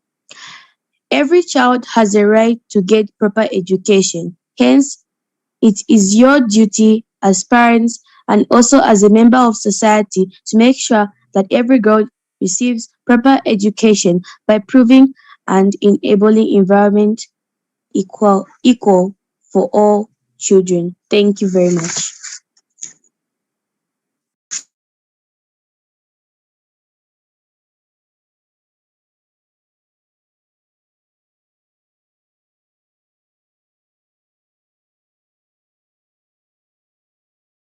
Thank you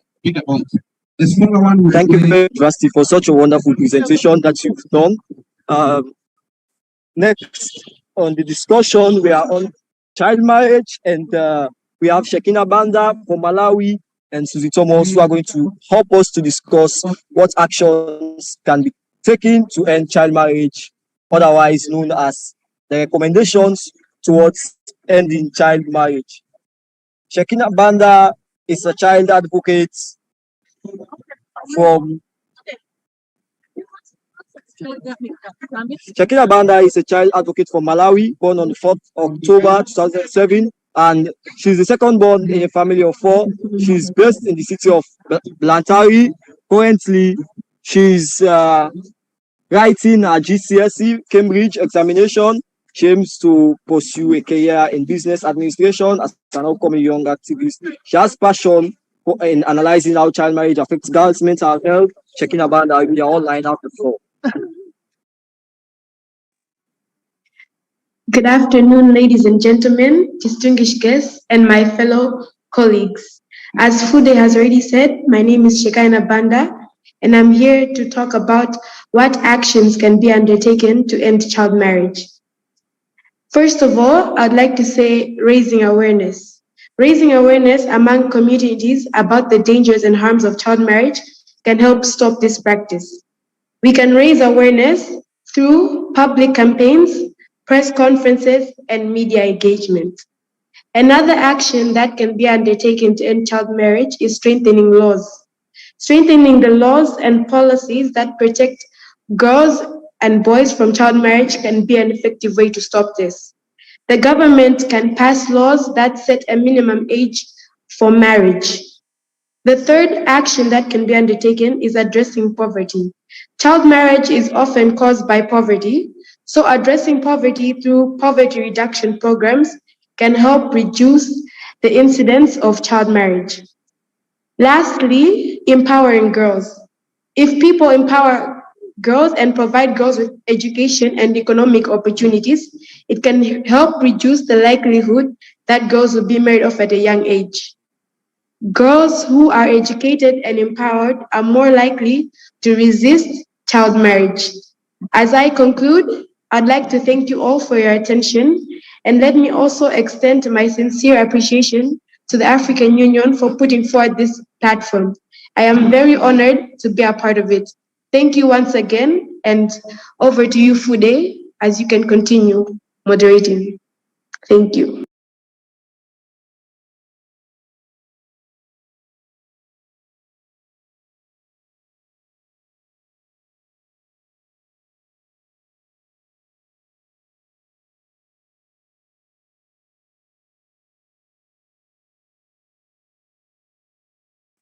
Fude, back to you.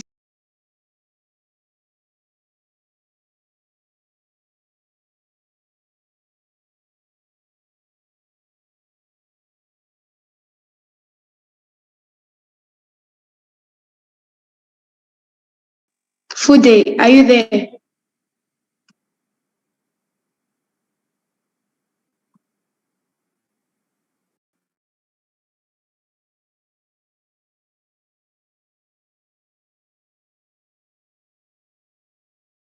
I think Fode is not here. Fode? Okay. Fode? Might be the network. Okay, Fode is not on. Let me jump in for Fode. When he comes, then I take back the moderation. So we would like to, because of time, we shall go next presenters and we shall open the floor for the discussion at once. So I would like to call upon Susie Thomas from Zambia to go forward and then make your presentation, Susie. Thank you, Dr. Richard. Greetings, everyone, distinguished guests, fellow speakers, and participants, and everyone present. I am Susie Thomas, a 15-year-old political activist and ecofeminist here in Zambia. I work with Plan International Zambia, the Swedish Embassy in Zambia, the European Union, as well as Kaigo Zambia. So, I will be giving my recommendations on how to bring an end to child marriages, Africa. My first recommendation is to systemize or harmonize statutory law and customary laws. Although customary law is very important because it is based on values and community systems on which people depend on for their survival, there is a need to ensure that statutory law is harmonized with customary law in order to eliminate elements of customary laws that are discriminatory to girls and, of course, women. I would also recommend documenting customary law because harmful practices are often controlled by customary law. And so by documenting it, it is going to be very easy for us to amend them.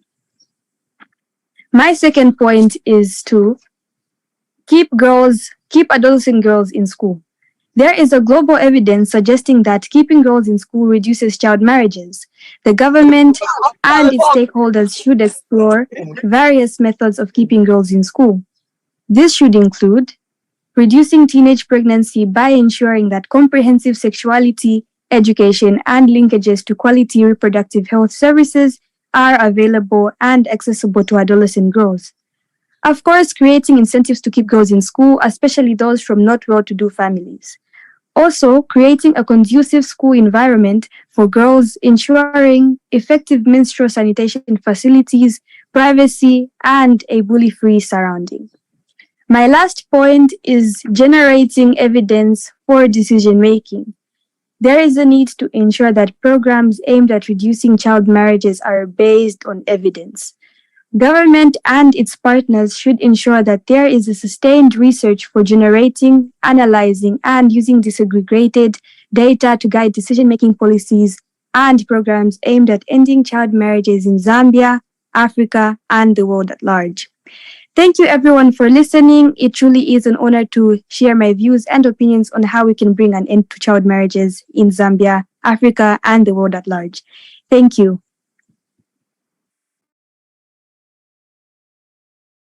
Fode, are you back? Okay. Most likely Fode is not available as for now. So I'd like to thank each one of you, the presenters, for the excellent presentations. Thanking Desire, Vasti, Shakina, and Susie, all of you, for your very excellent presentations. Can we just give them a clap, which we call flowers, like this? Okay, can you open your video and then at the same time maybe unmute? Flowers. Okay, yellow, blue, pink, white, and finally, which color? Purple. Thank you. Okay, so let us now.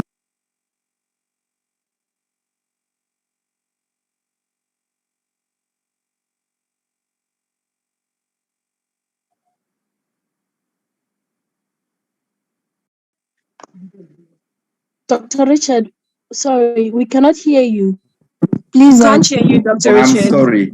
I'm saying that can we be able to open up the space for maybe 2 or 3 questions or comments from the audience so that we're able to move forward after we hear from anybody who has a question or a comment. You can be able to put up your hand.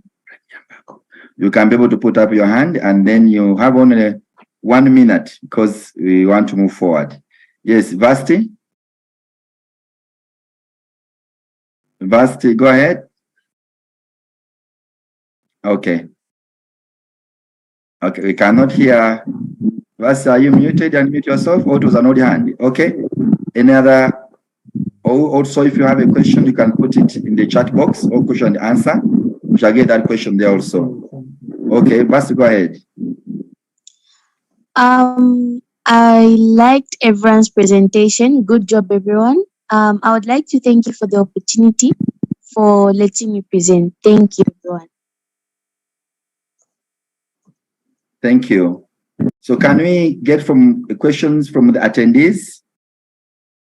Any attendee who has some comment or question before we can go to the next session? Yes, Dr. Richard, I can see some people in the attendees. Okay, yes, there are a number of people here in the attendees. Yeah, we have Robbie Samuele. Robbie, go ahead. Only 5 seconds. Question, please. Unmute. Oh, supposed to be unmuted. Robbie. Let us unmute you, Robbie.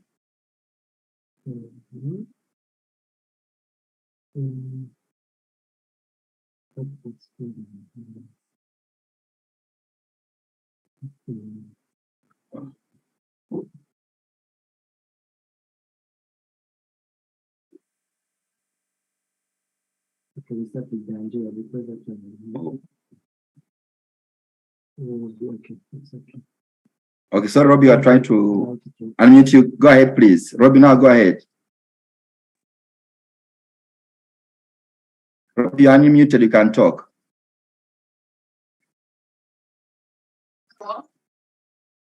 Can you hear me? Yeah, not very clear. Maybe move nearer your device.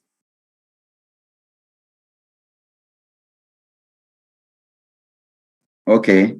Robbie, we cannot hear you. Go ahead.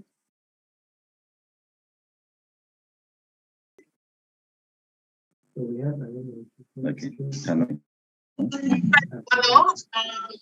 Thank you very much for this opportunity. Although we have girls here who would like to join this video, but we cannot access the camera. So we are out, but I would like to give our advice to the children and the parents. I can see they also would like to promote you. You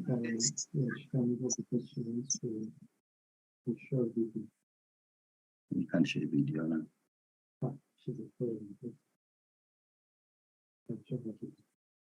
Hello? I think if I'm not understanding, maybe you're not clear. We cannot show a video now because of time. We have very little time that we maybe in the next quarter, I'm going to talk about September. Then we shall be able to show us, to show the video. If you had a video to show us, if I never understood this well, okay. So we are going to have another session in September where we shall be calling upon the other children who are not present today to be able to bring in other ways or innovative ways of them sharing the experiences. So that could wait until September. You'll be the first one among the first people in the line. Thank you very much. The rest have been allowed to. Okay, the rest, Ainaitwe Geoffrey? Yes, ahead, thank you. You are unmuted. Thank you very much. My name is Geoffrey Alnaitwe. From Uganda, I am a proud daughter actor that is under Rotary. I am here to make a simple remarks that as we continue inspiring and giving the young girls and boys a platform to be acknowledged and inspired to fight child marriages, let's also keep in mind and always have at least focus on empowering young mothers. Yes? Go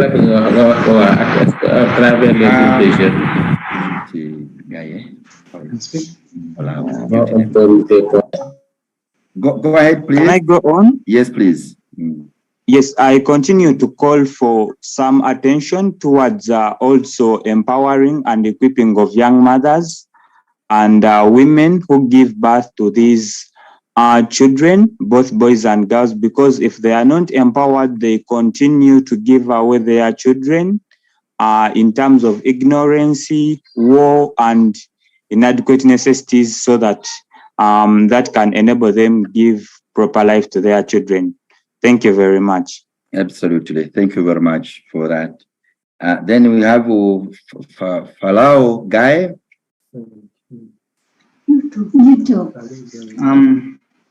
Hello everyone.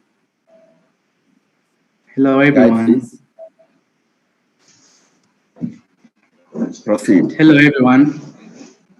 I'm by the names of Charles Chegame from Dwelling Places, Uganda.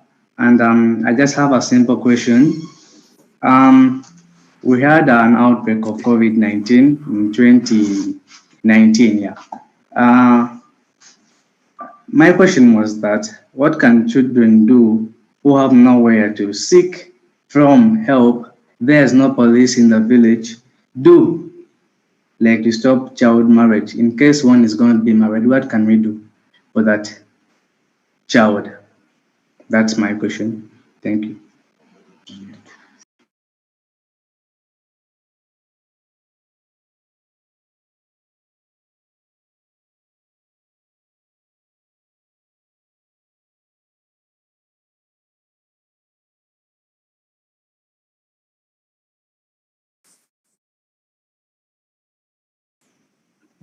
Rebecca Saïdi, vous avez la parole.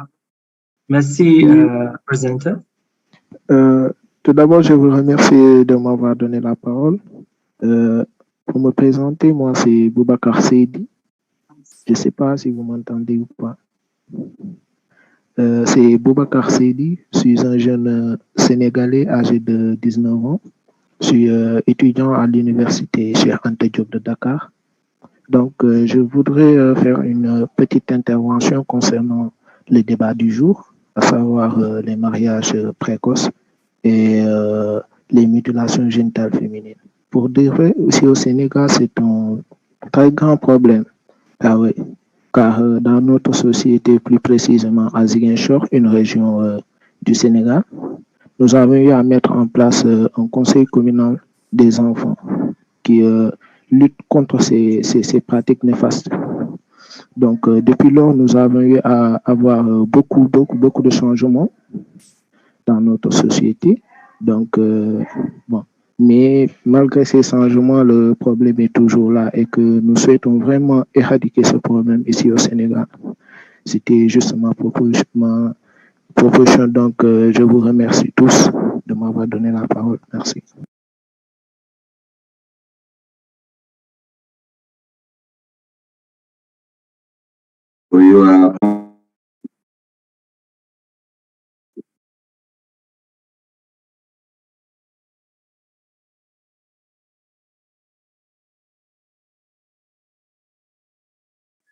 Alors que vous avez les paroles, monsieur, commencez votre présentation. Merci.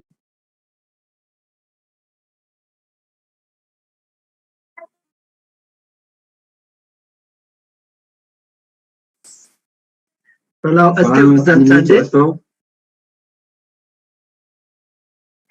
Alors, est-ce que vous entendez? Yes, we can. Yeah, I can hear you. I'm Enoch Kenyanya from Uganda.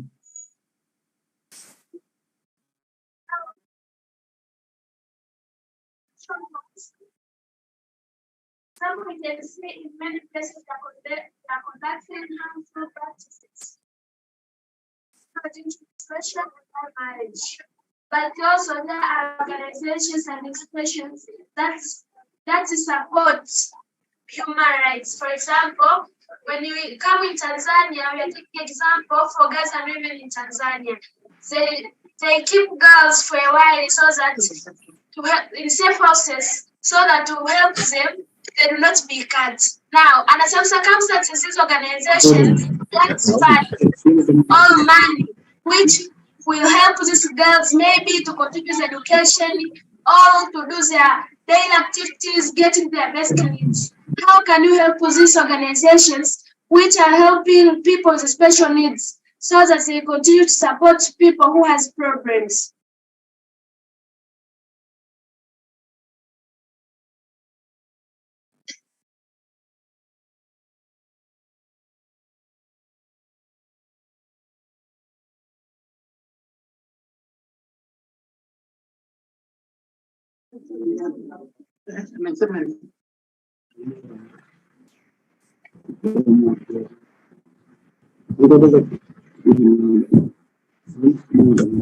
So I was just saying that thank you very much, Robbie, for the question. Robbie's family, we've had your question. I mean, your question about special needs, girls and with disabilities and child marriage.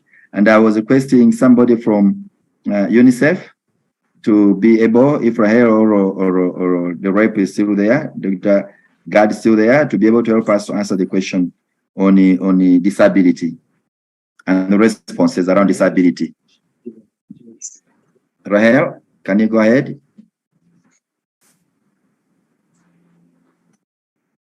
Has been unmuted. Rahel, you have been unmuted. Can you unmute yourself?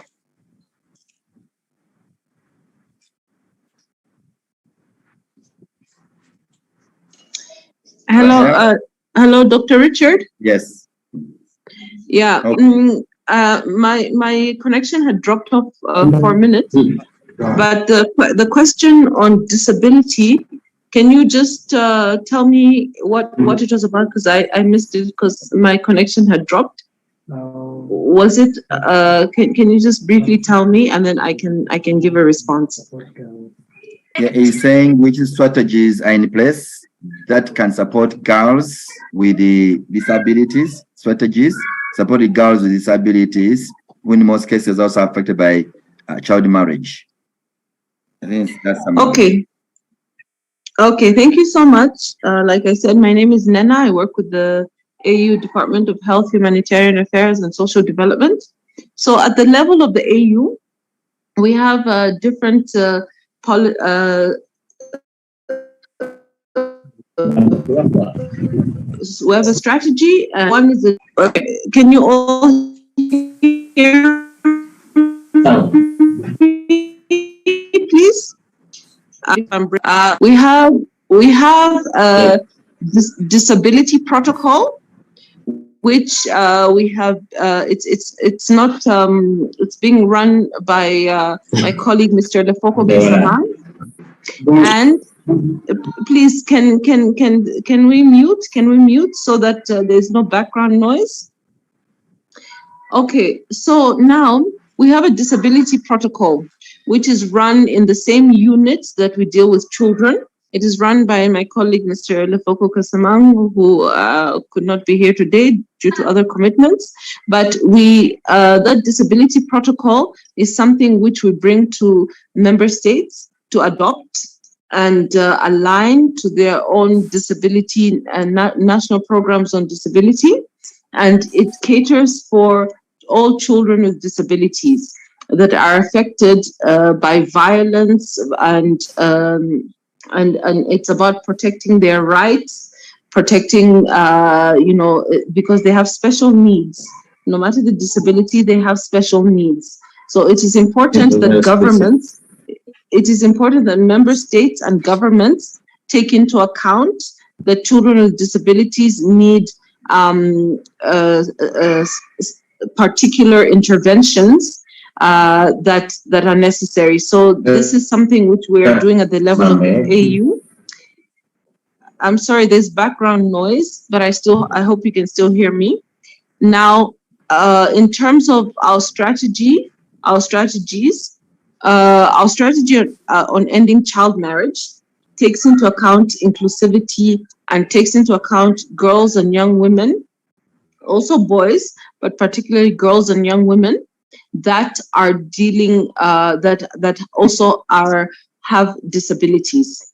That because they have disabilities, they're at a very high risk of these harmful practices, child marriages, and so on. So we take this into account, and as the AU, we engage first. We engage first through governments, because governments are the ones. I'm sorry, please, can we mute, please? There's speaking in the background. Please all mute. Unless it's the interpreter. I'm sorry, is it the interpreter?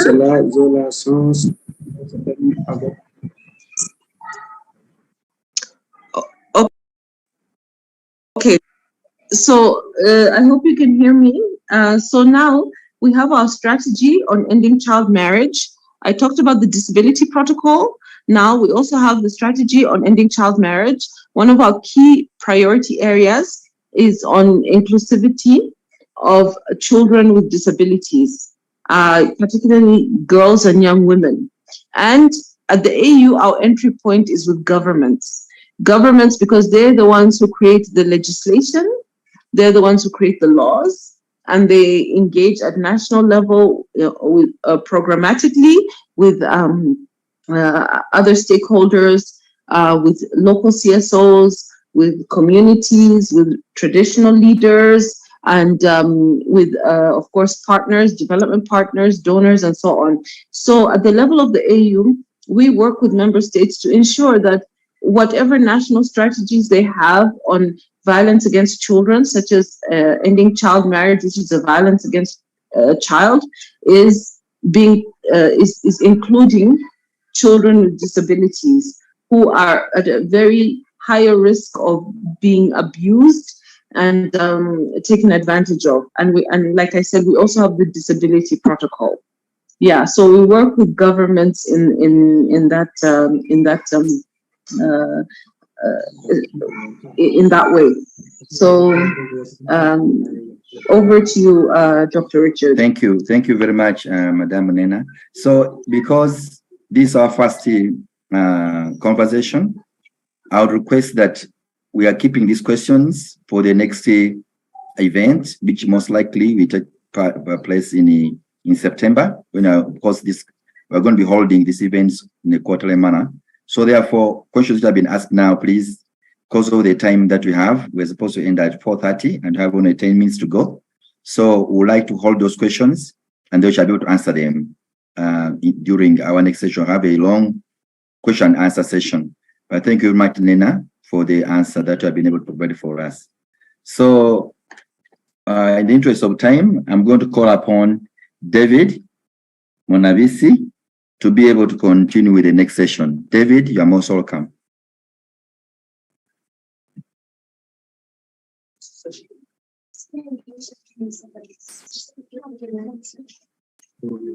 Hi, thank you very much, Dr. Richard, and a very good afternoon to everyone, good evening to everyone, depending on our different time zones.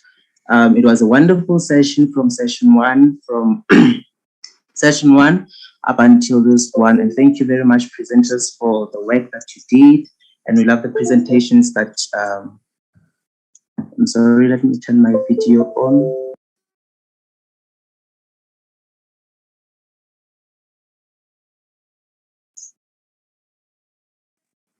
Thank you very much for the presentations that have been made and the wonderful moderators who have been keeping us through this meeting and the presentations. Before I can continue, I would like you to all do something that I call 3 claps. I've attended the Lesotho Defense Force meetings a lot, so I have this thing that is called 3 claps, whereby we clap 3 times. So it goes like this: you clap, that is 3 claps. That is 3 claps. So I just want you to give the 3 claps for all the presenters who helped us through this and the moderators so that we can continue with this session. Can anyone just turn their videos off and mute themselves? Hello? Can anyone help me? Can everyone hear me? Hello? We can hear you. Oh, okay. Thank you very much. Can anyone just unmute themselves for just 3 to 5 seconds? Turn their cameras on and give the 3 claps at my note. 3, 2, 1. Let's just do it. 3 claps. Come on. 3 claps.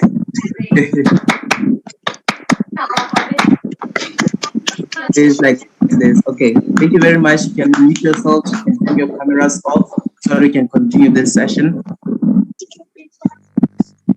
And everyone just mute themselves, please.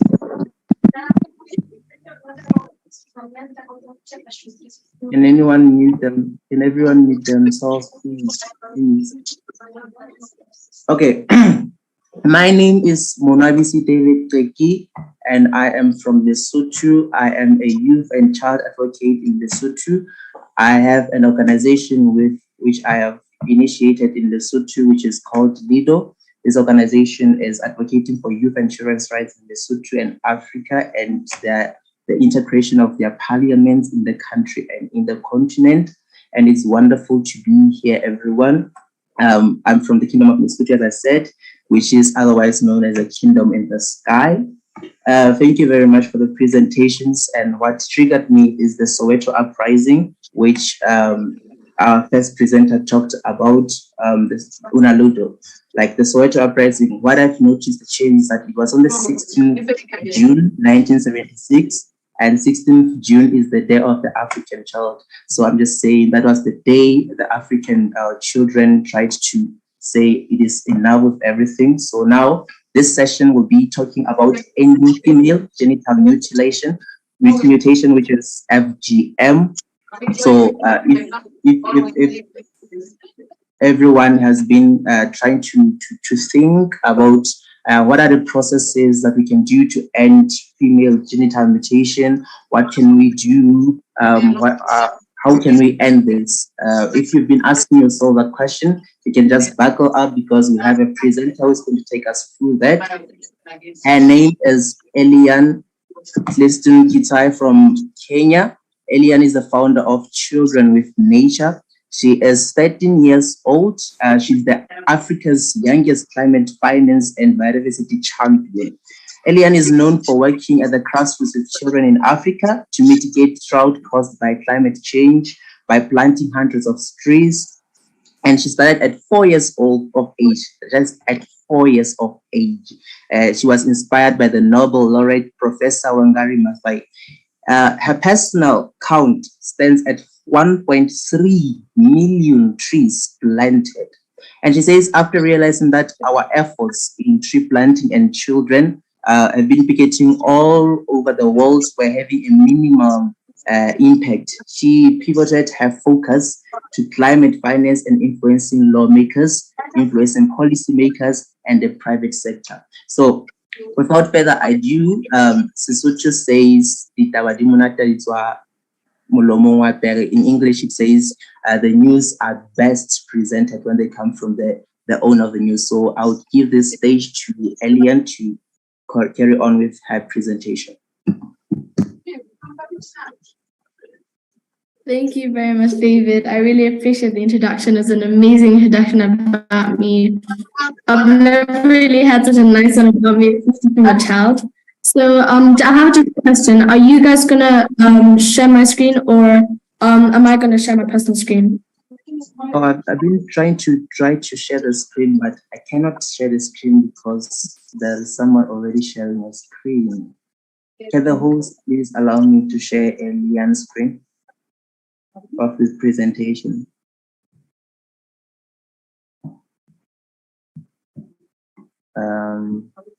Okay.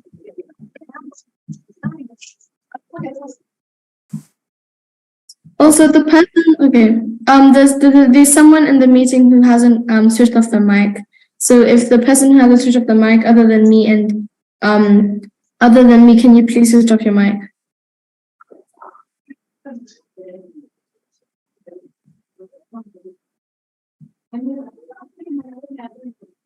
Can you continue, Eliane?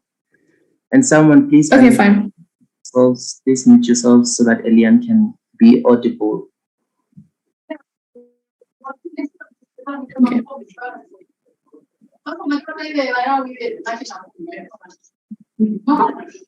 Oh, Robbie.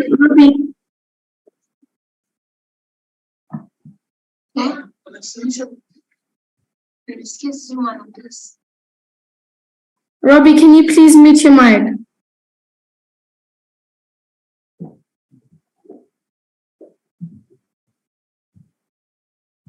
Continue. Thank you. Okay. Good afternoon, Your Excellencies, my fellow children, and all protocols observed. As you have heard, my name is Eliane, and I'm Africa's youngest climate finance and biodiversity champion, and also Africa's youngest climate change ambassador.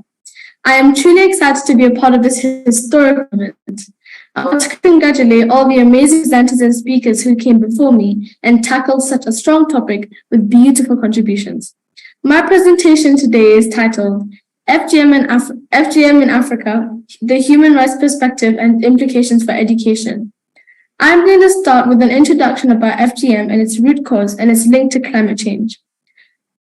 Many children around the world are doing amazing work on advocacy of FGM. I started the campaign against FGM and early child marriage at 12 years of age, when I met several girls from the arid and semi-arid areas communities in Kajiado County, all of these in Kenya, in Kajiado, in Samburu, and in Somalis, not Kenya. So I then recorded an awareness video with World Bank to showcase intersections between climate change and FGM. The video over there is something that you can watch. So the picture at the bottom left corner is when I was doing the video with the girls who suffered through FGM in Kajiado County. I was a speaker in a 4-day conference in Zambia by the Bakita Partnership for Education, where we presented the Children's Declaration, #Keep Girls in School, to the Minister of Education, His Honorable Douglas Siakalima, by ending FGM and early child marriage. I have recently done a detailed paper on FGM, which will be published in a few days.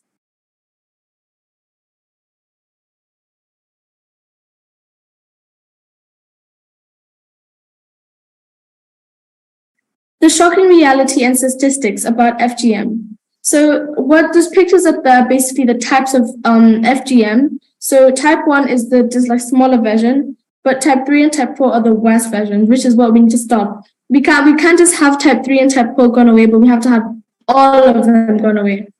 According to UNICEF's 2020 report on the profile of female genital mutilation in Kenya, 4 million aged 15 to 49 girls and women have undergone FGM, approximately 98% of women and girls. Guinea has one of the highest rates of FGM, with approximately 97% of women aged 15 to 49 having undergone the procedure. In Egypt, approximately 87% of women have been subjected to FGM. FGM prevalence in Mali stands at around 85% among women aged 15 to 49. Sadly, FGM causes excessive bleeding, infections, shock, and even the fatal death. Girls also suffer from chronic pain, recurring infections, menstrual problems, urinary problems, complications during childbirth, and psychological trauma. Fistula: 100,000 animals die from FGM on girls is not written anywhere in the Bible, the Quran, or other religious literature, or in the Quran or other religious literature. It is simply a way to control and demean girls.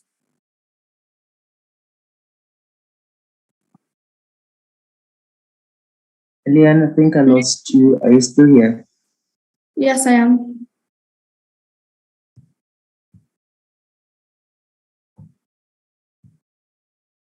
Eliane? Yes. Are you okay? Please continue. Okay. Can you please move up?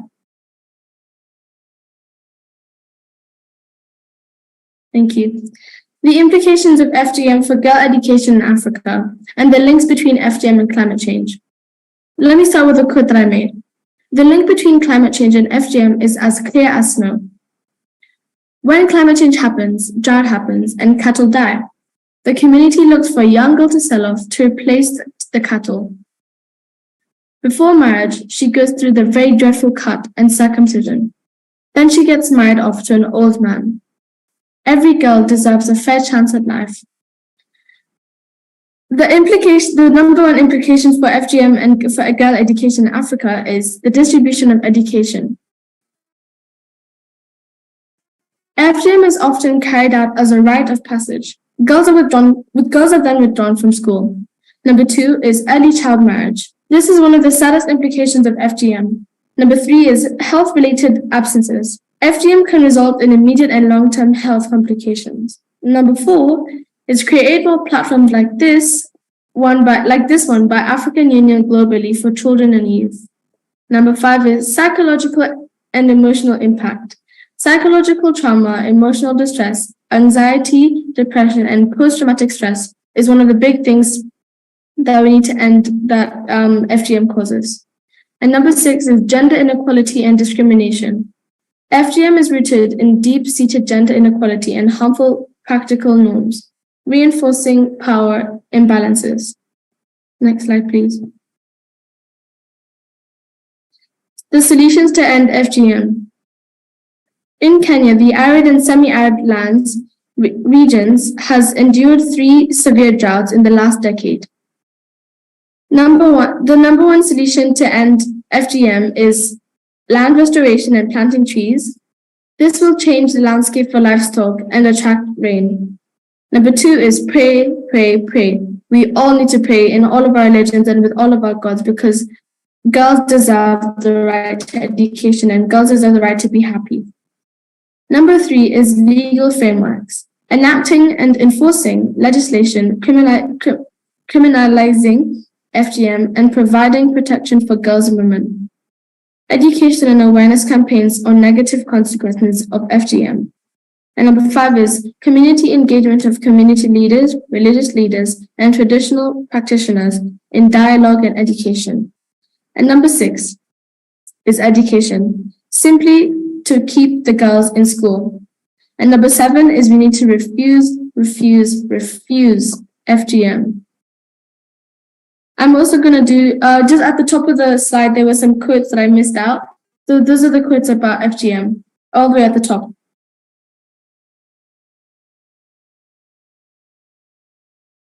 Okay. There. Okay. I call on men and boys everywhere to join me in speaking out and stepping forward to end female genital mutilation for the benefit of all. I am a student and I am not cut, and I will not be cut. I am telling my friends at school about it. We have formed a club. It is my right and my body. I have saved my life and by participating in community conservations. Yeah, thank you. Thank you, Elian, for your wonderful presentation. It was very insightful, and we thank you for the flow that you gave us. We were able to follow with your beautiful presentation, your beautiful PowerPoint. We had a very beautiful presentation. Now, Elian Elian was discussing the 4 major questions that we might have had with ourselves. The first question was, how big was the problem of FGM in Africa? We started being in the emphasis stage. The emphasis stage is the understanding stage where we try to understand the problem more. And now after understanding the problem more, she then dwelt in how has FGM affected the girls' well-being, how has it affected our pillars, how has it affected them mentally and physically and emotionally, psychologically, and all those things. And she then answered the question of what are the causes or the drivers of FGM. And lastly, because every problem must have a solution, she gave us solutions, what actions can be undertaken to end FGM. And it was a very wonderful presentation. And it just triggered me and made me remember what I said to Dr. Richard, saying that for long that Africa has cried, our mother beloved. And I said to him, with Lesotho, like FGM and child marriage is now like a game. Like everyone just does, just gets into marriage, child marriage, and everyone just supports it, saying, now you've grown my child. And it is a problem because this is now going to exploit our children. And we just say, with Africa as a continental stage, it has now grown to be like a World Cup game, which everyone is watching, everyone is enjoying, like the final between France and Argentina. We are all enjoying these things because we do not want to bring solutions. But now thank you to the African Union Commission for giving us this platform for trying to end this FGM, to end this child marriage, and not to watch it like it's a World Cup game where everyone wants to watch it and enjoy it. Thank you, Elian, for the wonderful presentation. And of course, I have my fellow co-moderator who's working with me. I would have had a presentation from someone. Unfortunately, they could not join us in this meeting. Hopefully, they will meet us in the next meeting, maybe in September, like Dr. Richard said. So my co-moderator, I'd love to give this stage to her. She is Karen Mikoma from Kenya. She'll be the one taking the next stage of this meeting. Thank you. Thank you so much, David. That was an amazing presentation from Elian.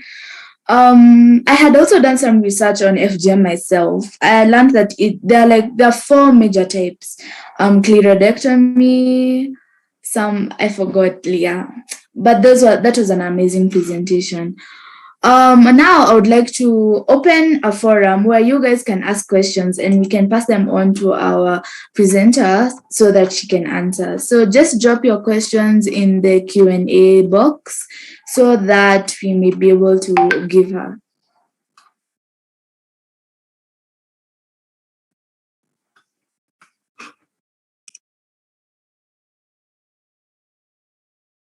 Hello, Madam Moderator. This is Nena from the African Union. It's not really a question, but just a comment for all our young people to think about, listening to the great conversations. Just very briefly, 2 things. When it comes to ending child marriage, we are looking at girls getting married at a very young age, of course, but have we looked at these are just rhetorical questions just to reflect on.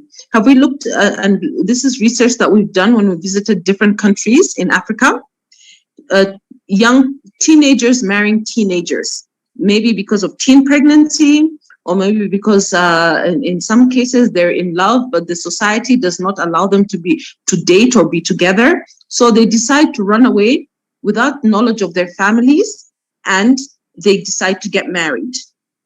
And so this is not an older man with a younger girl, but 17-year-olds or 16-year-olds, same age.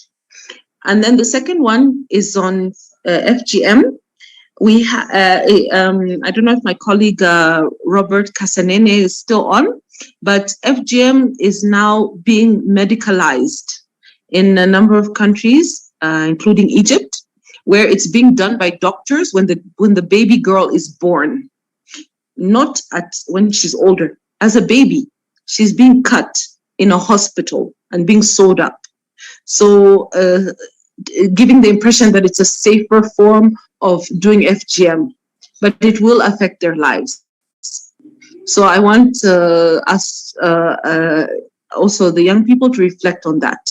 Teenagers marrying teenagers and medicalization of FGM from the being done by doctors on babies, on infants.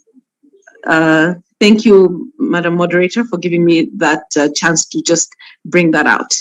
You're welcome. I had actually read that most FGM is usually practiced mostly from the ages of when you're just born to the ages of 5.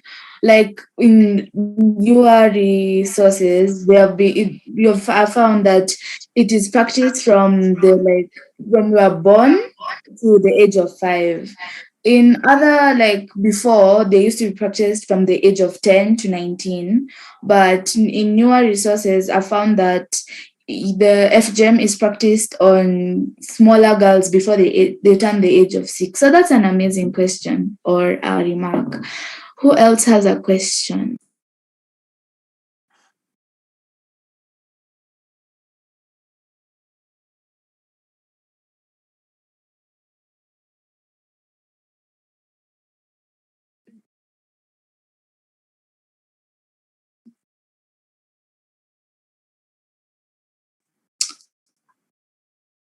I've seen a question from Lazarus Nindariam. I'm not sure if I'm pronouncing that correctly.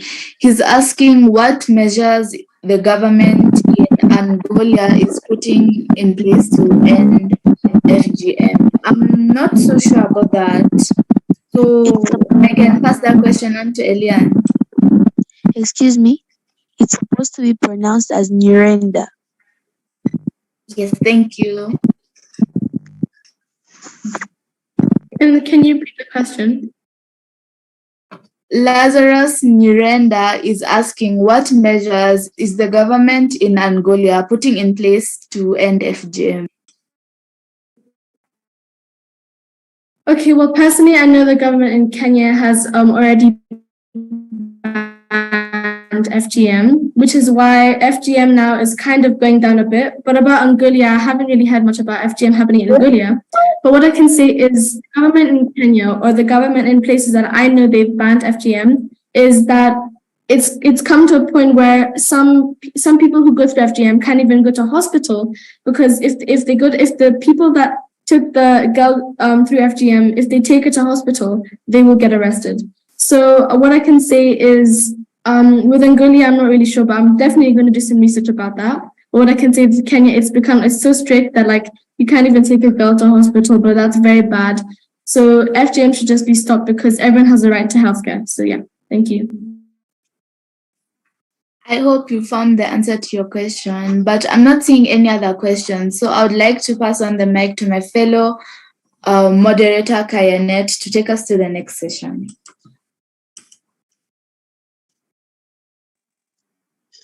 Hello, everyone. I hope everyone is having a great afternoon wherever you are.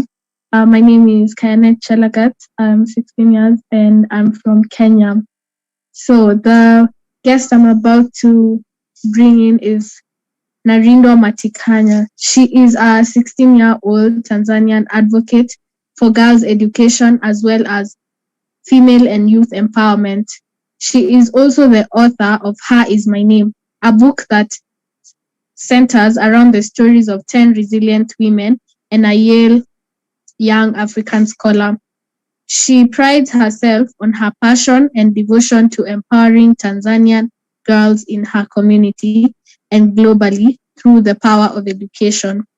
While working with Pangea Education, she has provided over 300 free copies of her book to secondary schools across Tanzania and Uganda, as well as a place in the National Ugandan Library. 100% of her book profits are donated to empowering youth through educational opportunities. As an A-star student, she has aspirations of becoming a human rights lawyer to give back to her community. Yes, I'd like to bring in Narindo Matikanya to give us more details on her book. Thank you. Thank you so much, Kainet. Good afternoon, everyone. Firstly, I would like to say that I'm so grateful to be among such revolutionaries, a group of current and future leaders. Please allow me to share the screen as I begin my presentation. Okay. Let's just get right into it. So, as I said, today I am honored to be in front of a group of revolutionaries, a group of current and future leaders. But I'd like to pose with a question. Would you believe me if I told you looking into my tiny computer screen beholds the potential of successful lawyers, successful veterinarians, presidents, and simply through the power of your pen and your paper? Yes, your pen and your paper, through the power of education. Knowledge tied with empowerment, there is nothing one cannot achieve, and I cannot reiterate that enough. My name is Narindo Matikanya, but before anything else, I am her and her is my name. I'm the author of Her Is My Name, and today I am thrilled to share a part of my vision with all of you today. I personally would like to talk to you about the power of knowledge and how together, or as we say in Swahili, pamoja, one can achieve their dreams, their hopes, and undoubtedly their desires. As far back as I can remember, I've been surrounded by resilient and strong women who have instilled a flame inside of me, a flame of passion. A flame of passion inside of me to be the change that I would like to see today. But how, you ask yourself? Through education, through my pen and my paper. My grandma is a living example of someone who was empowered from an early age and told that she has the power to determine her own reality. She was so resilient that at the age of 40, she went to university alongside my mother. So I'm sure you can imagine how awkward that must have been. But anyways, she was so determined to receive her degree and be able to provide for her children, working tirelessly to end the cycle of poverty, just the same way you and I have the potential to do the exact same thing. My grandma was lucky enough to have a supportive background, including her husband, her father, and her children. But this is not the reality for many girls across the globe. Instead of paying costly school fees, families at times feel forced to make the decision to marry off their daughter to alleviate a portion of their financial hardship. My mother has always made me aware to the harsh realities that many girls have to face. And it's because of her never-ending influence to me to chase my desires that I have decided that I had to do something. I refuse to just sit in my chair and look around in my community and wonder, okay, it's not right that girls aren't getting educated. I'm receiving an education. What can I do to be the difference that I want to see? What can we do to be the difference that we want to see? So at the age of 13, I authored my first book, Her Is My Name. 10 chapters on strong women that have made me the confident Tanzanian girl that I am today and that we shall all be tomorrow. Each chapter beholds the story of a woman who has gone through financial hardship, bullying, and most impactfully, has overcome their struggles to achieve their dreams. My personal favorite, besides my mother and my grandmother, of course, is Rebecca Gyumi, the Tanzanian attorney that fought against the Tanzanian government and successfully raised the legal age of marriage from 14 to 18 for both boys and girls. As an aspiring human rights lawyer, Rebecca has helped me realize that not all power lies in the government, that in reality, the power lies in both you and me. The power lies in education. Through your pen, through your paper, in fact, through our pen and paper, we are able to create change. When youth are educated on how to create change in their community, whether it's making sanitary pads accessible or starting a local library, when girls are empowered to achieve their dreams, guess what? Their dreams come true. And when their dreams come true, those dreams help empower the next and the next generation of future leaders, presidents, you name it. It's become unfortunate that many girls are forced to marry early or undertake harmful practices such as female genital mutilation. Having seen the damage it can have on girls, my goal for Her Is My Name is to show girls through the examples of women, through living examples, not just the people you see on TV, that once we persevere through our adversity, through troubles, we can take charge of our future. We can recognize our rights and say no to child marriage and female genital mutilation. Through the stories of 10 brilliant women from the perspective of a young girl, me Narendra, I hope to inspire girls that pamoja, as we say in Kiswahili, together we can achieve our dreams, our hopes and desires, because undoubtedly there is no dream that's too big. If there is anything I would like you to remember from my talk today, it is that a woman, in fact a girl, that is supported in her rights, passions, ambitions, is a change maker, a trailblazer, and undoubtedly a force to be reckoned with. Thank you very much.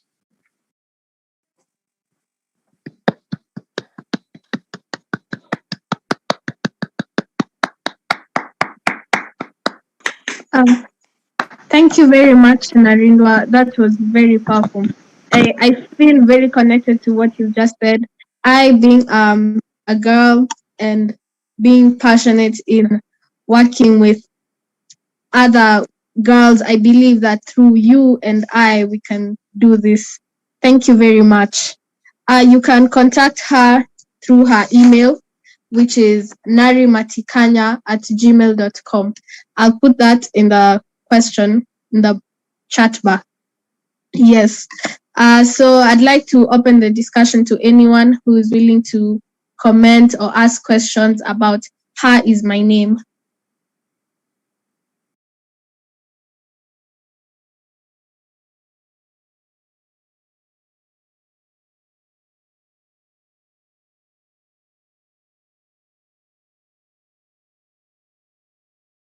Is there anyone with a question to Narindwa? Sorry, or rather moment. any other speaker? Yes? If you will allow me, for all of you that would like to purchase Her Is My Name, I would like to tell you that 100% of the profits go to helping girls, specifically youth, in educational opportunities. The book is available for purchase on Amazon. For my fellow Tanzanians in Arusha, it's available at A Novelty Idea as well as Dar es Salaam. So, let's be a part of the difference. Feel free to buy a copy. Thank you so much. Thank you very much. Thank you. Anybody with a question to Narindwa or any other speaker? The floor is open for about 10 minutes for that. Yes, Madam Moderator, this is Nena again from African Union. Thank you, Narindwa, for sharing your inspiration for your book. I have just a quick question for you. From what you've shared, you've grown up with very strong female role models that have inspired you at the age of 13, which is really something really special. You were at the age of 13, young people are not thinking about writing books. They're more on TikTok or Instagram or whatever, but you were thinking outside the box on girls and women's rights. Can you please just tell us what is it? What was why did you feel that the rights of girls and women, young women, need to be enhanced in different areas, education, health, and so on? What brought that into your head at the age of 13, apart from the inspiration of the strong women that have raised you and that you've been around? What is it within yourself that made you feel that I need to do something like this? Over to you. Thank you so much for the question, Usina. I think for me personally, besides the strong foundation of women I've had in my life, I've always been a very avid reader, which meant that from a young age, I would be reading books, as far as Cinderella. And I would always ask myself, why is it always a damsel in distress that needs saving? Why is it always that women are being put in positions where they're weak and vulnerable, when really women are really the most powerful, to ever face this earth, if you ask me? So I think through the books that I read, and definitely my teachers at school, undoubtedly, I would say education is a passport to the future. I read books, I kept asking myself these questions, and it started, making real life comparisons. I saw that in many places of the world, girls didn't have rights to go to school. Girls were being told that, they had two options in life, which was to get married or not to get married and to suffer under financial hardship. So I decided that it was definitely a narrative that I no longer wanted to hear, and whatever I could do to be a part of that solution, that's where I put my mind to. So I would definitely say it's through the power of books, which is why I think education is so vital. So I hope that's answered your question. And I would say just to any of my young viewers on right now, anybody younger than me, I think it's so important we remember that as entertaining as TikTok can be, I think it's in books and by reading and, undoubtedly education where we find our foundation and also how we'll take over the future.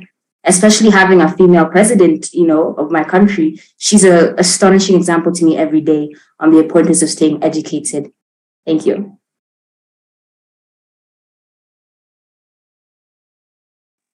Thank you very much. That was amazing. That was a very amazing reply, and I've learned a lot from you.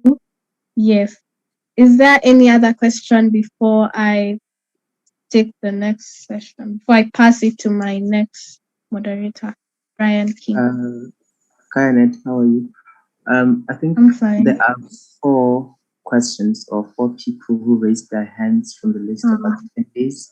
It's Julius, Martha, dwelling places. Yeah, I think those are, yeah. Yes, I can see. All right, so the first one is, in what countries is FGM being done the most here in Africa? Anyone open to answer that? I can answer that. Okay. Can you just repeat the question again?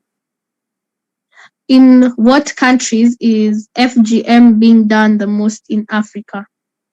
Somalia. It has a 98% FGM rate, where most of the women who go through FGM struggle a lot there. So yeah, FGM from 15 to 49 is 98% of Somali's women go through FGM. Yeah. Thank you for that. I hope that has answered the question. Definitely. I think just to add on, it's also I would also like to say that there is quite a large province of FGM happening in countries in West Africa, including Gambia, Sierra Leone, Mauritania, Burkina Faso. So alongside Somalia, I think that FGM is definitely a global issue that many societies face, especially among the African continents. So yes, definitely. Thank you. Yes, for sure. Thank you. The next one is from Manti Sese. He says, hello, I am Manti Sese from Sierra Leone. How is the African Union planning to hold our governments accountable to end children being taken from schools to join FGM society?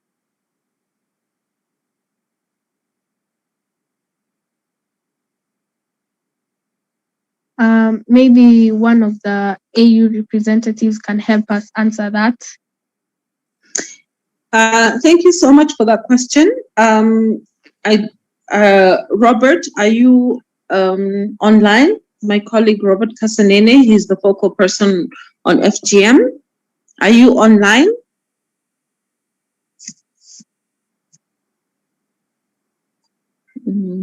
Okay, I don't think he's online. He's not okay, online. Okay, so Richard, can you, I know you deal with ending child marriage and also to some extent FGM. Can you answer that question? Over to you, Richard. Sorry, I did not hear the question clearly. Can you repeat the question? Sorry. How is the African Union planning to hold our governments accountable to end children being taken from schools to join FGM society? Now, thank you very much. That's a very important question. The African Union Commission has recently developed what we call the African Union Accountability Framework on ending child marriage and FGM. In that framework, right, it is a document which is giving guidance, but also holding governments to account on their actions related to ending FGM. So they have put there what governments must be able to do or to put in place and report on that to the African Union Commission. So that document was developed by the African Union and is going to be launched and handed over to the governments so that governments are able to report on the actions that are undertaking on ending child marriage to the African Union Commission, among themselves at the parliament level. What are they doing? Which actions are they taking? Which places and spaces are there for them to negotiate and talk about ending child marriage? And then we talked about legislation. All those aspects are included in that framework. Within that framework or that document, if it is sent to the different countries, is going to help countries also to wake up, to be able not only to talk, but to move from talking into action. Thank you very much. That's why I can say for now how governments are going to be held accountable. Thank you. All right, thank you very much. I'm sorry, Madam Moderator. I just yes, I just want to add to what Dr. Richard said. Apart from the accountability framework which we have, we do engage. We go on country monitoring visits. So we visit different countries every year to see their national strategies on ending harmful practices, including FGM. So we look at their data and we engage with the focal ministry dealing with the FGM and other harmful practices and see what is the situation in the country and how we can support and how we can see, because ending any harmful practice is a very complicated process. So we also, we go into the countries, we engage the focal ministries and the legislators who do the laws against FGM or against ending child marriage. And then we also go into communities. We request to go into communities dealing with FGM to understand what is the thinking behind all this. And it is it's not an easy process. So we are fighting battles. We're yet to win the war, but we're fighting battles one step at a time and dealing with, and we're engaging directly with those countries that are, have high prevalence of FGM. And we are doing our best at the level of the AU with the support of our partners who are working with us and with the support of local civil society also working against FGM and communities and traditional and religious leaders. So it's about awareness raising and advocacy and continuous engagement. We can't just say, okay, we've just been to this country, end of story. No, it's a continuous process, and it's not easy to change people's minds, because we went to one country last year and they said, oh, they were having a focus group with a religious leader, an imam, and he was asking the women questions, and some of the women were like, oh, I've been through FGM, I've been through child marriage, but I'm fine. There's nothing wrong with me. So I will see the same thing for my child. This is not correct. This is not correct. We don't want intergenerational cycles. We want to end this thing, and but it's a process, and it takes time, and we have to understand where the thinking is coming from. So that's what we do at the level of the AU. Over to you, Madam Moderator. Thank you so much. All right, thank you so much. Indeed, it's a tough battle, and I'm sure we will end it one day. Yes, I hope that answers your question, Manti Sese. I hope I said it correct. All right, the next question is in French, which I can't really know what it means, so I'll just skip that for now. Then we have Paul. He's from Uganda. He's asking, I would like to ask on where can an individual send message for help in case of any violence, child abuse. Yes. Can anyone answer that? I want to. Should I repeat the question? Just 1 second. So we have a similar question from Mayramo Musa in French. He's saying, hello, this is Mayramo from Cameroon. I'd like to know what is in place for young girls who are victims of FGM. Let me also look at the other French questions just quickly. We can go through them so that we give our Francophone colleagues some time. We also have Blandine. I think Blandine was just really introducing herself, and she's from Cameroon. She's happy to interact with everyone. But that's the other question, the one question that came from Musa from Cameroon. Over. Yes. So is anyone able to answer that? I'm thinking that Kayanet, in the interest of time, because it's 5 p.m., yeah, we may want to postpone these questions. As I mentioned, we are going to have an interactive platform to answer a number of these questions. And we are going to establish that platform for us interacting from here. But also, the next session, we're also going to focus on these questions. Question and answer. Sorry, answer all these questions, because there are many questions for NGM, and now these ones on the child marriage also. We can't answer all of them. Yeah. So in interest of time, I thought maybe we'll wrap up this session in Kayanet, and maybe you call the next moderator and go towards the close, because the time has really gone. Thank you. Okay. To anyone having a question to Narindwa, I have posted her email address. You can ask her the question directly, and maybe she can answer it there. Thank you very much. So I'll hand over to Brian King to take over the next part of the session. Thank you very much. Bye. Thank you so much, Kayanet. How are you, everyone? My name is Brian King. I am a young student from Kenya, coming to you live from Nairobi here. I have been part of the conversation since the beginning of the forum, and it's been very exciting. And I've been listening to the children, Dr. Richard, and I've been listening to the conversation, and I was holding myself back from contributing because it is very exciting and very surprising.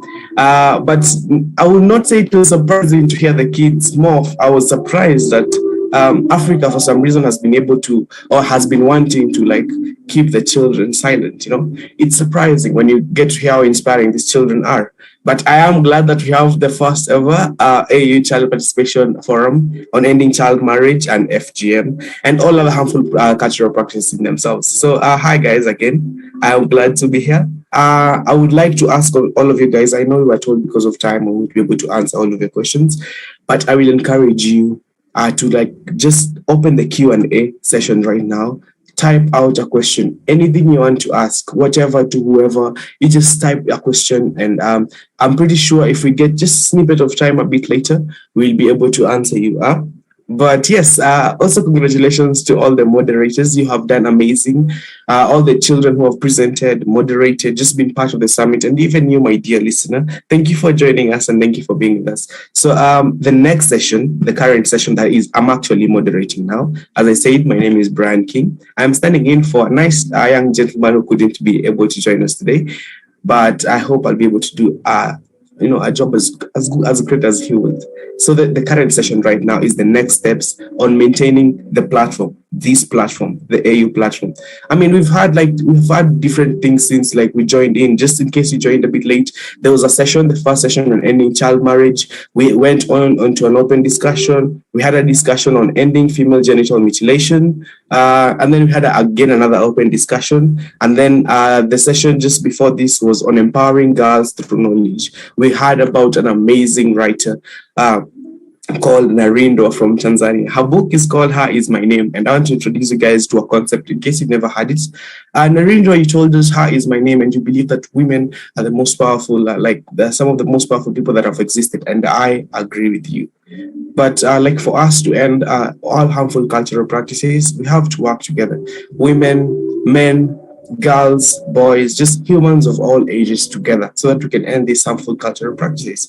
That is why I've been pushing for something called he for she, Dear brothers, you do not go through the female genital mutilation. So most of you might think that it is not something that you have to care about. It is not something that should concern you, but it is. These are our sisters, our siblings, our mothers even, Let's take care of our sisters. Let's report cases of child abuse, of like FGM, of child marriage. Let us, our brothers, stand for our sisters. He for she, right? But I would love to invite the next speakers who would guide us. They've actually been speaking all through, so they're not guests. You've been hearing from them all through the conversation. But I would like them to invite them now officially to tell us about the next steps and how all of us children are going to maintain this platform. So the next speakers are Miss Nena Dhundu, sorry, I hope I pronounced that correctly, from the AU, and Dr. Richard Wamimbi, also from the AU. They have been our moderators, they've been answering our questions, but I want to welcome them officially so that they can tell us, they can give us some tips on how to maintain this platform, just shortly before we actually close the session for today. Dr. Reed, let's start with Miss Nena Dhundu. Thank you so much, Brian.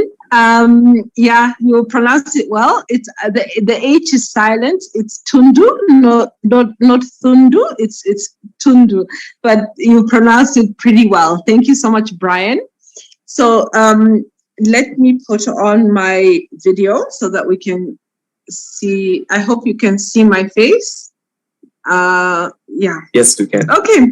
Thank you so much, Brian.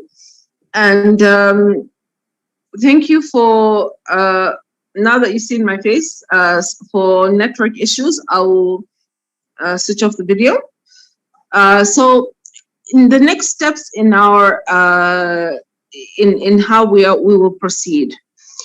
We are very happy to have all these young people, all you young people moderating. There's been a fantastic moderation, fantastic participation, and also presentations from all of you, because this is about children. This isn't about us telling children what to do, like I have a son, he's 19 years old.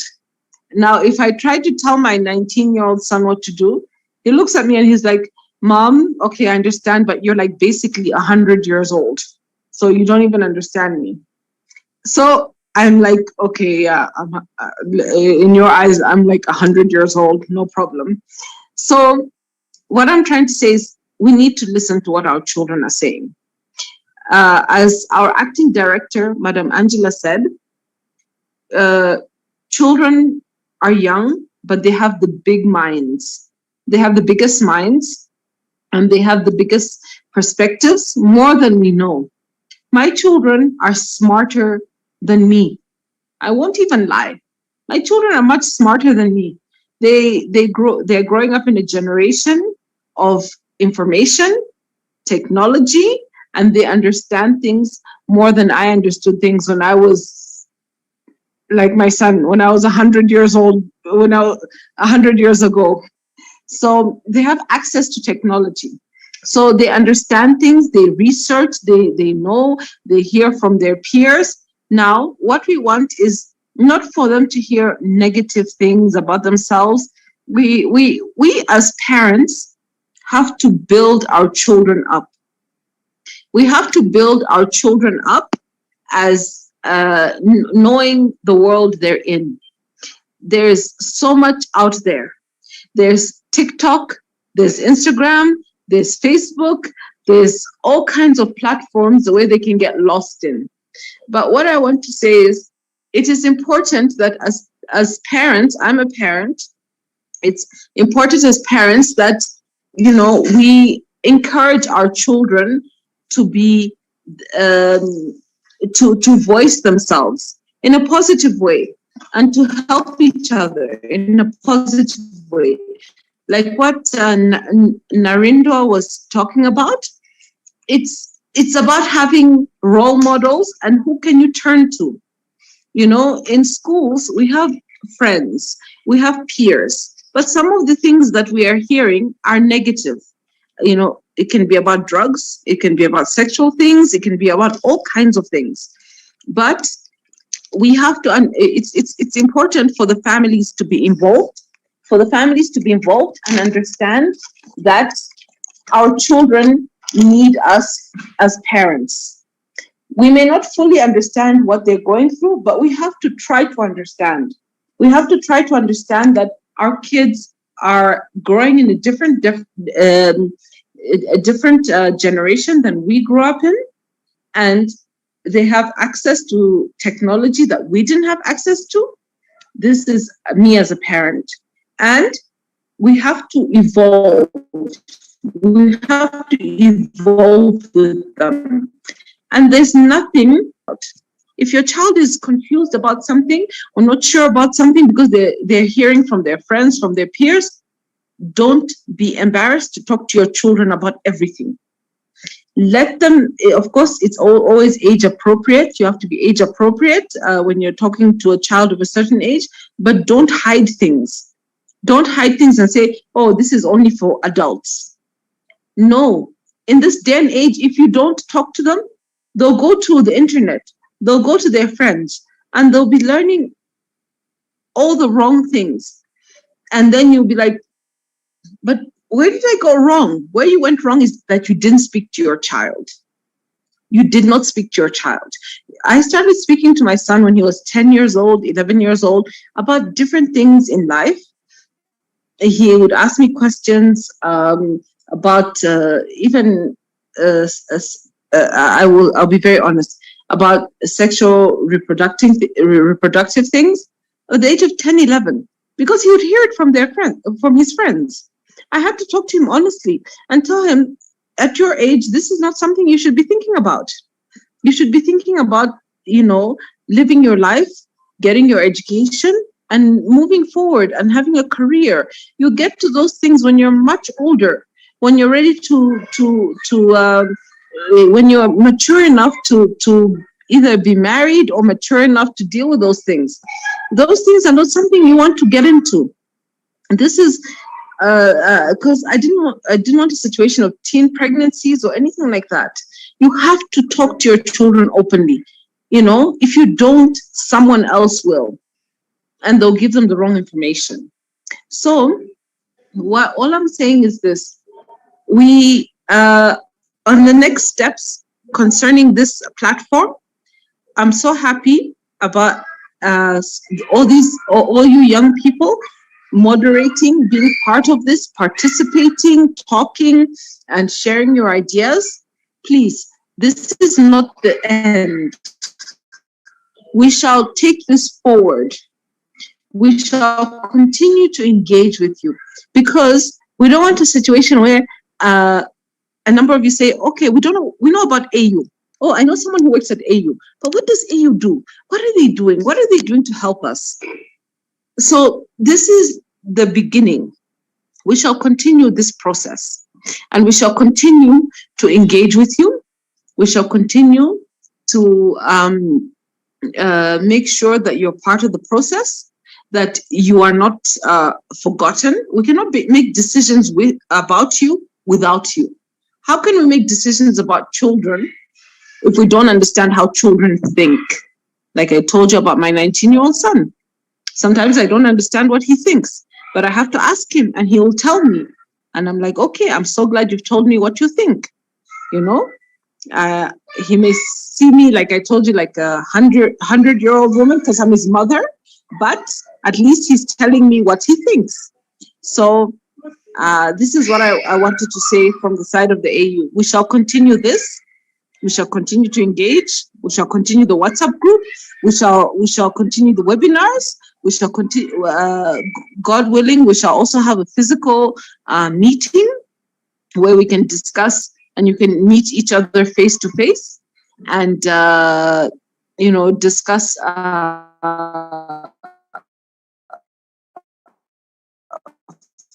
further these issues and these solutions and how holders to governments, to CSOs, to community. I would my colleague Richard. Richard, over to you on the next steps. Thank you. Thank you very much, Nene, and thank you so much, Brian. So I'm just Dr. Richard, sorry.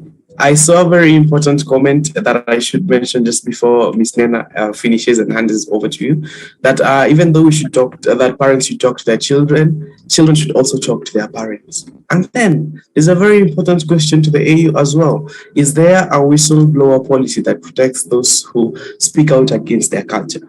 Thank you, Dr. Richard, and welcome as well. Sorry for cutting you off. A very good question. I think I'll continue with that conversation. Like I mentioned, so many important questions, which we are going to put all of them out and then continue answering them. So building on what Madam Nena has been able to mention, this platform will continue in a form that we are going to establish an African Union Children Participation network. And this will be on the form of getting a community on what is up, because most children are really having access to what is up groups. So we may get a community on what is up where we get all the children having a conversation on WhatsApp than going on many other platforms which children don't have an access. So how do we get this community, children participation community network working on what is up? We are going to continue requesting all the children to be able to fill in a form, which I bring that information goes through the member states and the CSOs. They fill in a form and a consent form also, which will be posted on our website. And then from the website, you will now be admitted to the platform, because it must be controlled. Secondly, how do you bring in new children? New children can only come on board through signing a consent form by their parents. And the African Union Commission does not deal directly with the children going to the parents and getting hold of their children to be part of this platform. Rather, we go through the member states and also through the CSOs, international organizations that are working in those communities. Just as we got the children that are now on board, who are now more than 100 who are on board, we went through CSOs.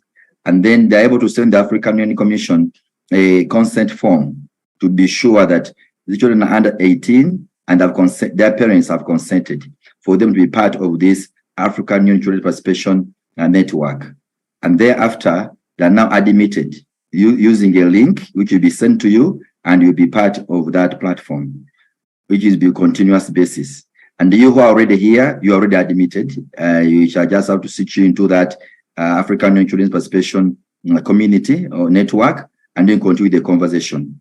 So that was the process of those ones who are already here, already went through the process of getting parental consent. So there's no problem with you to continue being part of this platform. But we want more children. So the voice is bigger. One more children decision-making table at the African Union. So we need to recruit more children to be part of this platform, done only through member states and done only through CSOs by having a consent form from those ones, and then they are linked into our platform. At the African Union Commission, there will be a person responsible for always linking up and ensuring that there is a conversation taking place on that platform. But the platform is child-led, just as we had the WhatsApp group we formed for moderators here who are moderating today and speaking today. So even that platform is going to be child-led to bring the conversations, answer all these questions, and the person at the African Union can help to sometimes also bring in ideas from the commission, how we move forward, or you're taking your issue to the commission. So there's a link between the platform for the children and they are talking to the African Union Commission. That's what we want. Now, in terms of next steps of the next conversational event, we say this is going to be quarterly, and therefore we are going to be having another event organized like this in September. And we're hoping there are going to be many more people, particularly from West Africa, North Africa, and Central Africa, who have not been many on this platform.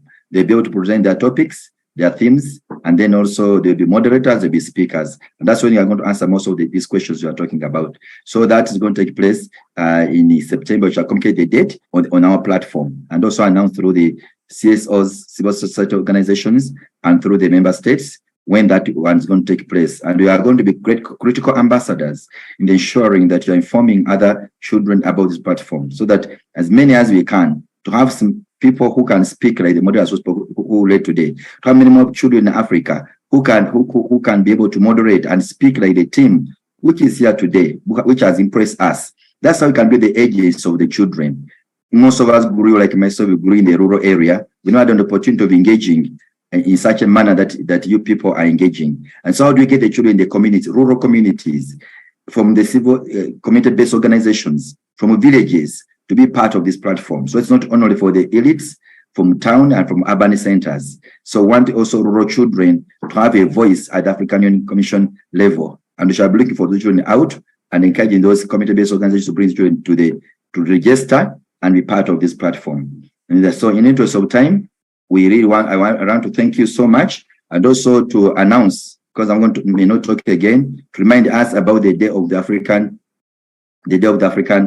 Child, which is going to be which is being led by the committee of experts on the rights and welfare of the children, and it is already posted on the website of the committee, where the theme of this year's Day of the African Child is the rights of the child in the digital environment. We know that's now a cultural problem about digital, but the theme is very key, the rights of the child in the digital environment. More and more activities will be taking place at the national level and also at the African level. We shall be able to let you know about through our platform, to let you know about which activities and how you can be able to participate. Other agencies like UNICEF are also organizing other Day of the African Child events, which we shall be able to communicate to you. So without moving any further, hand over back to Brian to get us the next session in the interest of time. Thank you very much. Thank you so much, Dr. Richard. And I also want to remind you guys that this is the first meeting, the first ever meeting of the Child Participation Forum. So don't worry, there'll be more engagements, there'll be more time for questions, and etc. etc. I see Eliane, one of our earlier presenters, has her hand up. Eliane, what's up? Yeah, I just wanted to say it'd be nice if whoever wants to switch on their cameras, if you could, so I can take a screenshot of the screen to have a memory of this historical moment. Awesome. Okay, I'm pretty sure we can do that as we conclude, so that like we all turn on our cameras a bit later, so that we can take a nice photo just to commemorate this day. But thank you, Eliane, for reminding us. Yes, I want to hand over back to Mr. Richard to take us through the conclusion of the event. Okay, Richard, do not forget to ask us to turn on our cameras. But before I do, guys, remember there's always a chance for you to be involved in child rights advocacy, wherever you're from, wherever you are, however you want, okay? You can write a poem, an article, an essay, and just forward to CBOs and organizations that are around in your country, in your place. Like I know in Kenya, talking about the Day of the African Child, Mtoto is going to be hosting several events. Just check out our website. It's www.mtotonis.com. You'll find ways to be involved in different forums, in different methods of engagement. So don't worry about participation and being engaged. There's always a way for you to be engaged. I want to hand over to Dr. Richard, who can also tell us if there are other forms of reporting mechanisms like 116 in Kenya and Uganda, where people can actually report these crimes. I want to call them crimes because they're crimes, okay? But thank you guys so much. It's been awesome moderating this last session for you. Handing over to Dr. Richard for the conclusion of our awesome event. Thank you. Thank you very much, Brian. I actually have one more session.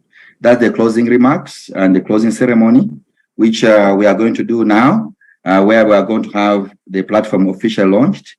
And therefore, I'm going to hand over to Narindwa to be able to moderate that session, introduce the speaker who is going to launch the platform. So Narindwa, most welcome to moderate the last session. And thereafter, we shall now go switch on our cameras and be able to take the photo. But as for now, we have a closing ceremony led by Narindwa. Thank you very much. Thank you so much, Dr. Richard. Excuse me, sorry, Narindwa, and sorry, Dr. Richard. There was a question in the chat box which I want to address very, very quickly. It was about physical participation of children. Yes, we will have an opportunity later in the year, much later in the year, possibly in November, for physical participation of some children. And we do have child safety guidelines. Of course, you have consent of the parents, but we do have child safety guidelines at AU so that when children are involved in physical events at the AU,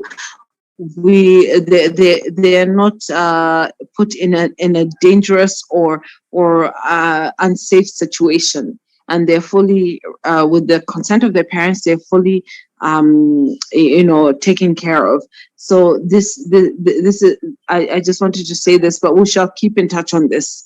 We do have those guidelines and we shall follow through. So, but we'll let you know of any physical events that do come up that will involve your participation. So anyway, thank you so much. Over to you, Narindwa, to introduce the speakers. Thank you so much. I'm sure just like based on this session, we've all really learned what it takes to be a part of the future and how together we can revolutionize and create a platform to end child marriage. For me, it's really been an insightful opportunity to hear from not only wiser and older perspectives, but also people my age on how we're all fighting to end such harmful practices. So without further ado, it is honestly one of my greatest honors, especially wanting to be a human rights lawyer, to introduce Honorary Hermine Gatsing Kembo, who is a Cameroonian national and a member of the African Committee of Experts on Rights and Welfare of the Child until January of 2024. She's the ACE-RWC Special Rapporteur on Child Marriage and Other Harmful Practices, and Country Rapporteur for Burkina Faso, Côte d'Ivoire, Djibouti, Ethiopia, Gambia, Ghana, and Niger. Alongside her, if we do have the presence of Honorees Sidou Kou, last I checked that she would not be able to make it, but of course her teachings are always with us in spirit. But nonetheless, I would like to introduce the esteemed guest. Honorary Sidou Kou Aissatou Asane Moulaye is a Niger national and a member of the African Committee of Experts on the Rights and Welfare of the Child from May 2013 up until June 2023. She is the ACE-RWC Special Rapporteur on Child Marriage Participation and Country Rapporteur on Guinea, Mali, Mauritania, Senegal, and Togo. So I look forward to hearing the wise teachings that these women have to share with us today. Thank you so much.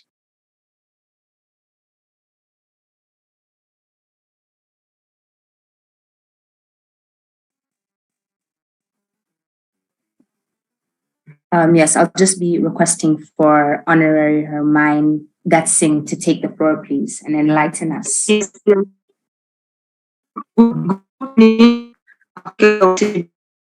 and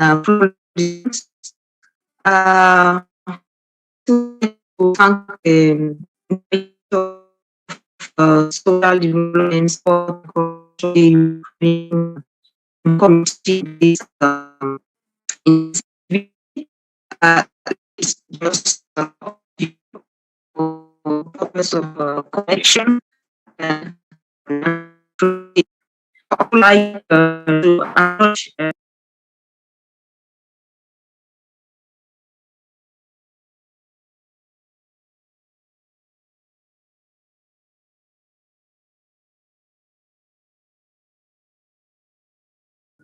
So Honorable Kembo, you are not clear.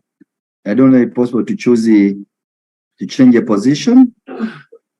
We are not hearing you completely.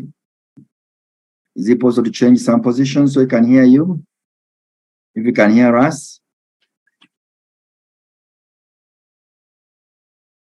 Okay, you seem, yes, Honorable Kembo, can you hear us to change position so that we can yes, hear you? I'm back. Yeah. I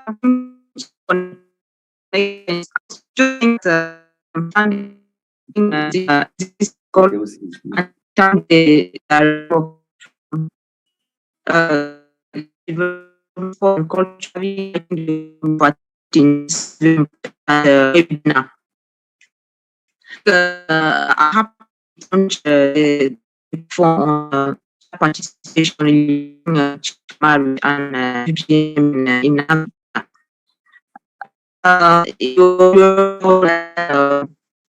the issue of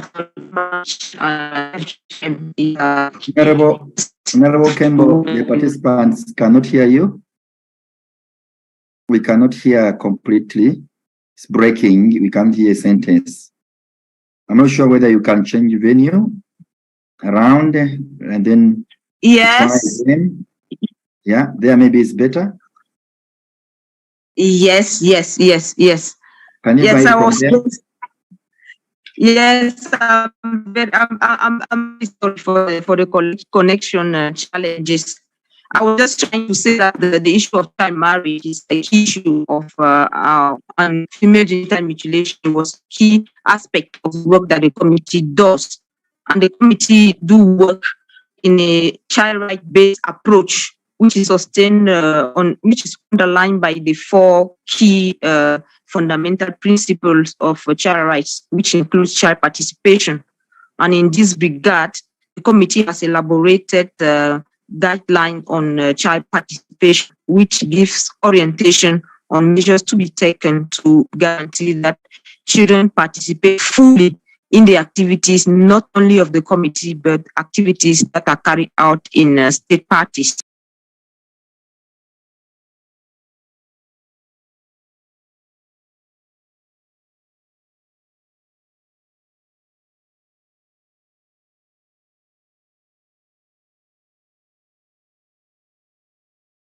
Okay, Honorable Kembo, you were clear, but we have lost you. You had become clearer, but I think the network has been cut off. If you can be back again, at least we were hearing you. If you are back again, then you can be able to continue. We give it 2 minutes, or 1 or 2 minutes here to give Honorable Kembo to reconnect.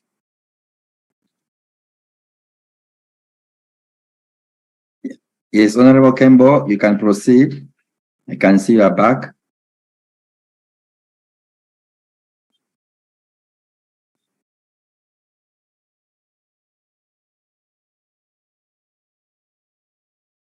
Honorable Kembo, do you hear us?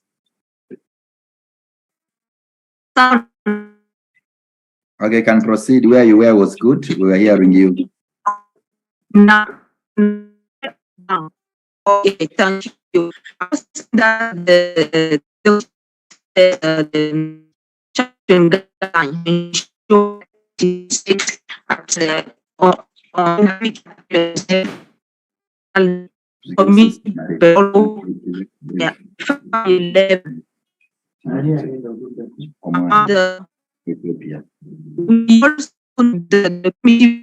very much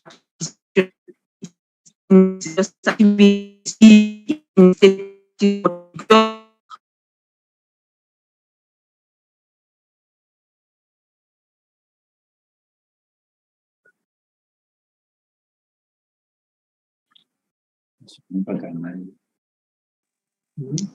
Hello, Dr. Richard.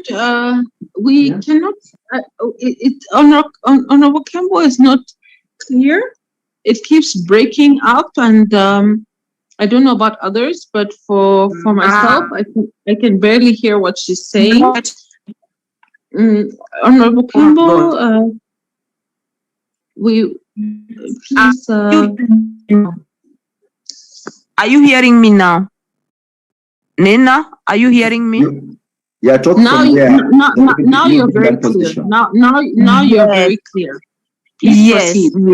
Yes. Just yes. I was just saying that the child participation is key in this endeavor, and indicating that the committee has adopted the child participation guidelines to ensure that child participate to activities at various level, national level, community level, in the family, but also at the continental level. And in its various activities, the committee ensures that child participate the state party procedures, but also in the communication procedures. I wanted to elaborate more on the communication procedure as in the course of this event, many children have asked questions on how to hold state accountable.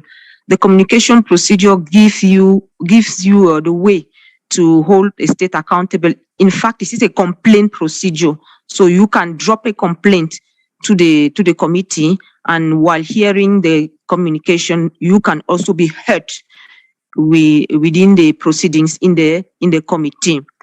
I also think that child participation is paramount because the stakes here are high. We are talking here about the future of this continent. The future of this continent, because if we break our children today, if we rob them of the opportunities to build their skills, if we stress them, therefore we are crippling our own future. We are making the future of this continent to be bleak. I think on a child marriage, the committee has done a lot. Starting by I just mentioned here the joint general comments, whereby we elaborate a joint general comment with the African Commission on Human and People's Rights, whereby it is clear that we reinforce the prohibition on child marriage, stating that no child under 18 should be sent to marriage. And we have also devised in that general comment many ways and initiative and measures that state can take to uphold this prohibition. We've also been able to evaluate the state commitments towards the charters through the reporting procedures, and we've made recommendation to various states in this regard. I'm quite remembering that during the last session we examined the report of South Africa, the report of Lesotho, but also the report of Djibouti and also Cote d'Ivoire, and we seized the occasion to engage those various states. I would like to say that despite the progress that might have been there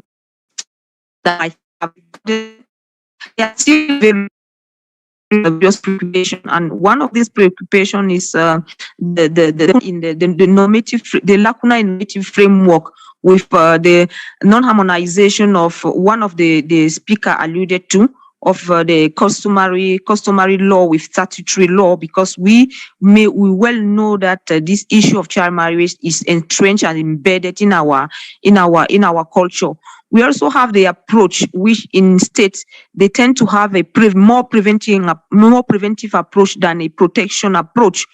Protection approach like holding perpetrators accountable, bringing them to book, but also in terms of what concrete support is afforded to victim. Yes, we do not when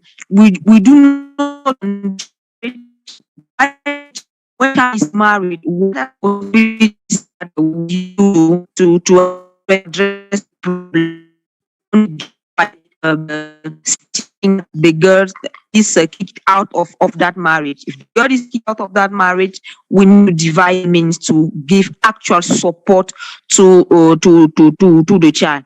And we have also mentioned the point of building the agency of the girls. Building the agency of the girls is first stands by what Narinda has said, stretching of on the education of the girl child, keeping girls in school, assuring re-entry policy. And on the re-entry policy, I think we've made strides in the continent. We've had communication at the level of the committee, but also at the level of the ECOWAS Court of Justice, who examine and evaluate the state of Sierra Leone and held that the fact of dropping a pregnant girl out of school was a violation of the African Charter on Peoples, but also the Maputo, also the African Charter on the Rights and Welfare of the child. So I think there are also areas where we also need to make progress. The areas in which we need to make progress also speaks about, Nena, you've talked about it, the age of sexual consent versus the age of child marriage. It is also an issue, it is still an issue of debate in various states. And the also question is, how do we treat the perpetrator, a young perpetrator, versus adult perpetrator? It is also an issue which is still which we still lack a common understanding on the continent. And the issue you rightly put it, the issue of peer having sexual relationship amongst them, and the various way on how to tackle it. And one way to tackle it is to enhance the sexual and reproductive health education on the continent, and empowering our youth on really knowing what is happening to them and to their own body, for them to decide, to have their body autonomy to decide what to engage on. I think I want to end with stories of girls and boys on the continent, where we got it during the various state visits that we've had opportunity to engage with. When I arrived, for example, in Nigeria, when organizing meeting with children, there was a girl child right activist who came up. She told us that she wouldn't have imagined that the issue of marriage would ever come to her, because she was a child rights activist. She was bold enough, but in her own family, at one point, her father was trying to push her into marriage, and she had now to resort to the various adults that were accompanying her, but also to her own grandparent, to go to her and talk, to convince her own parent not to push her into child marriage. So it is an issue. It is an issue that even when we talk about it, it's not talking that would change. It is to even make, to even make the change, be the change that we want, not only in words. But another issue we have of boy child. The issue of boy child, we went in a country, and we made a boy child who was engaged in a child marriage. How does it happen? Does that happen?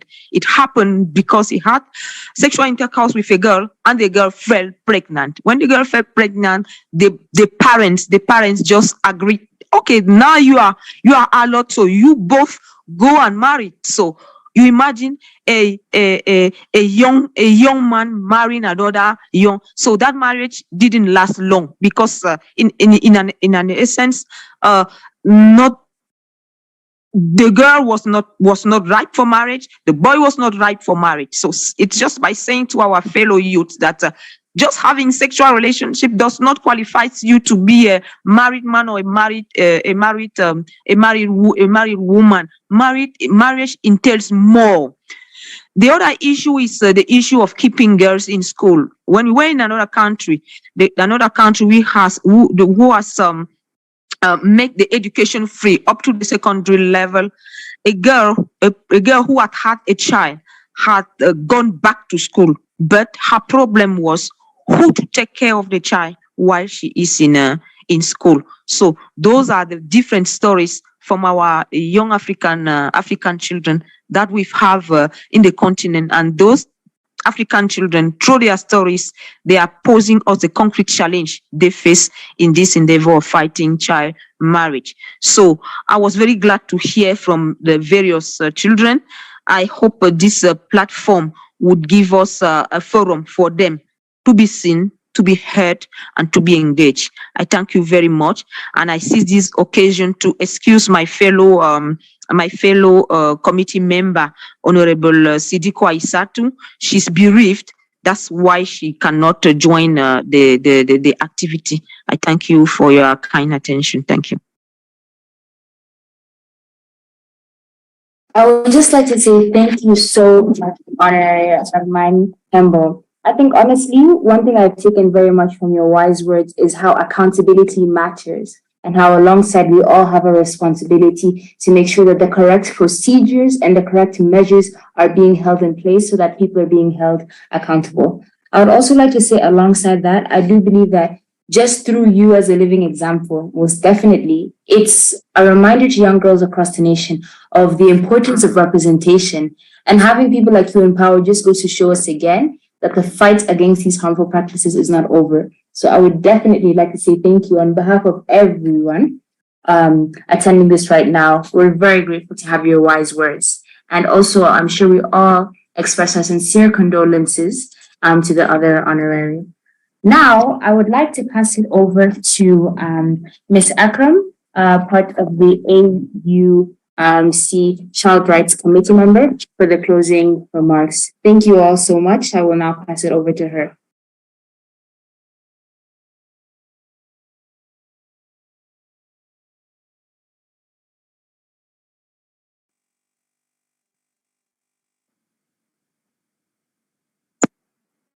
Everyone.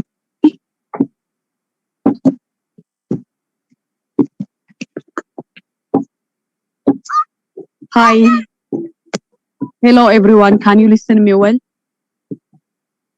Yes, we hear you, Ms. Akram. Thank you. We hear you. Okay. At the last, on behalf of African children, I would like to thank some NGOs and other organizations who are working in this issue, or they are mobilizing children. The first one is African Union.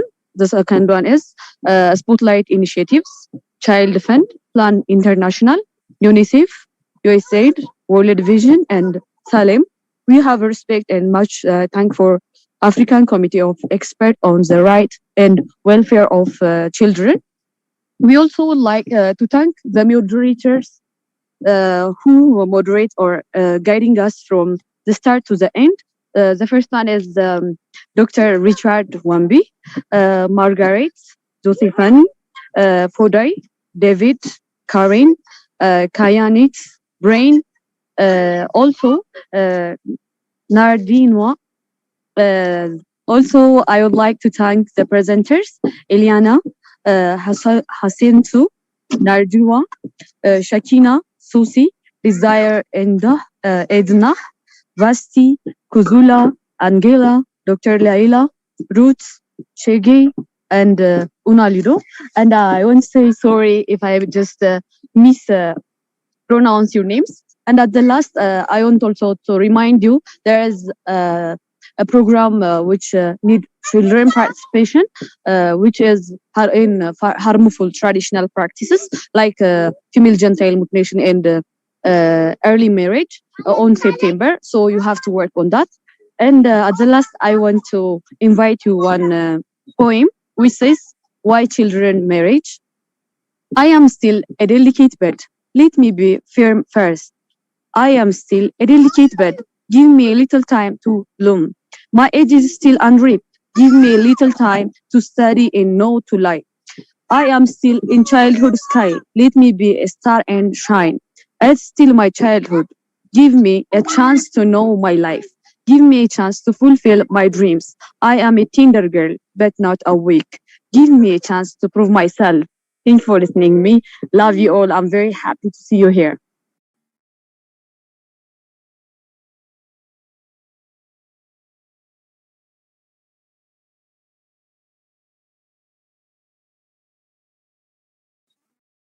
Thank you. I don't know whether Narindwa, you are still there. So we would like to take a photo. So can we all put on our screen? Before we take the photo, I think Nari has dropped off. Okay, we'll take the photo and then I'll make the closing remarks. I'm coming on my Nari, are you still with us?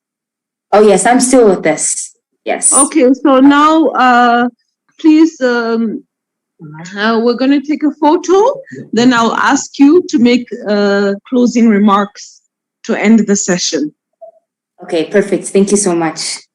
So we shall all get ready for the photo. Attendees, they can switch on. Okay, everyone switch on your cameras.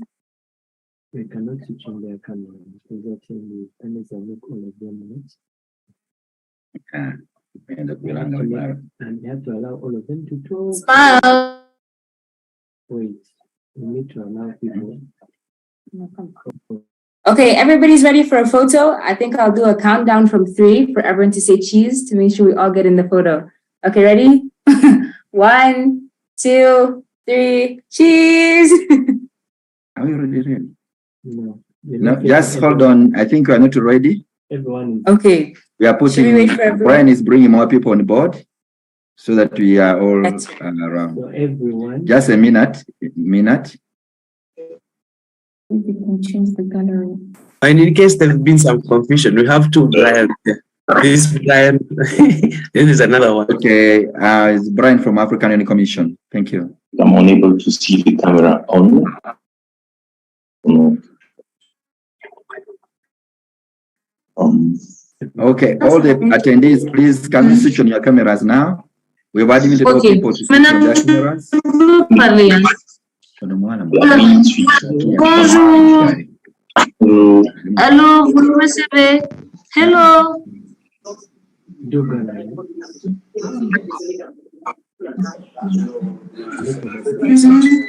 We are requesting other people to try. The screen. No, just You put on their videos.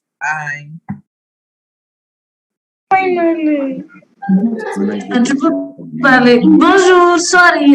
We can't speak in English, but we can try it. We can speak. Ok, alors bonjour tout le monde, moi c'est Afsa Toussaint, j'ai 14 ans, je suis élève en classe de 9e. Okay, is everyone almost ready for the picture? So, we are ready for the picture. Is everyone ready? Thank you, Narendra.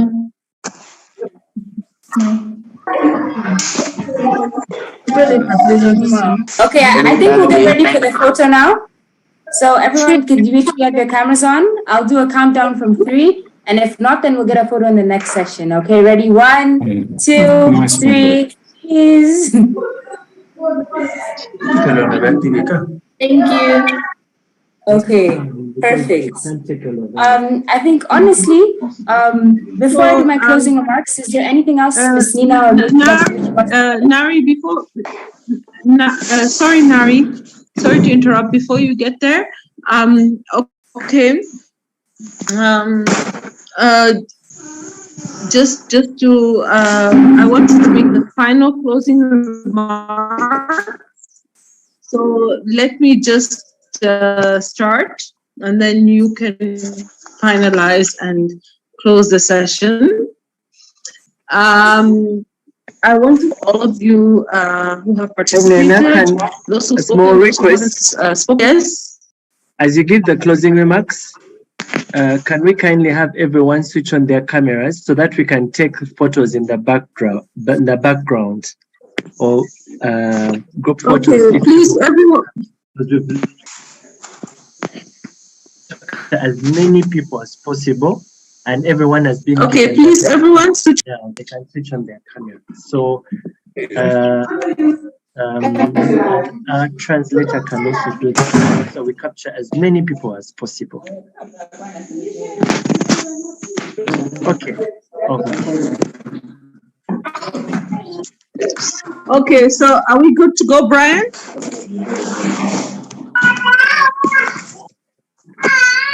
Okay. Proceed. Nana, proceed, please. Okay, so I wanted to say thank you to all of you, young people. I'll call you, you don't feel like children, but we call you children because you're minors. You're below the age of 18. You can proceed now. Yeah. Okay, can you hear me? Can you hear me? Yes, we can. Okay. We can hear So you. Yes, I want to thank all of you. I won't call you children. I know you don't see yourselves as children, some of you, but you're minors. You're minors. You're below the age of 18 as per our legal charters.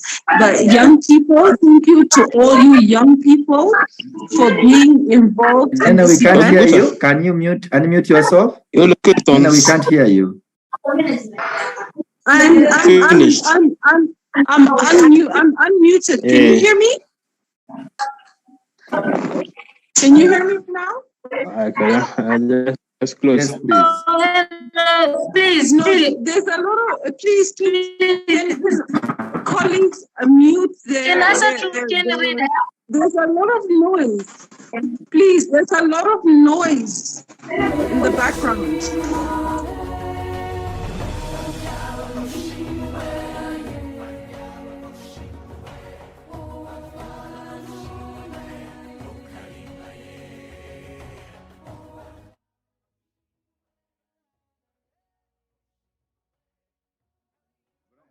Nana, we can hear you.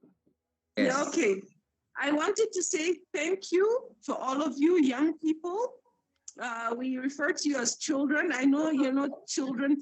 You are children because you're minors below the age of 18.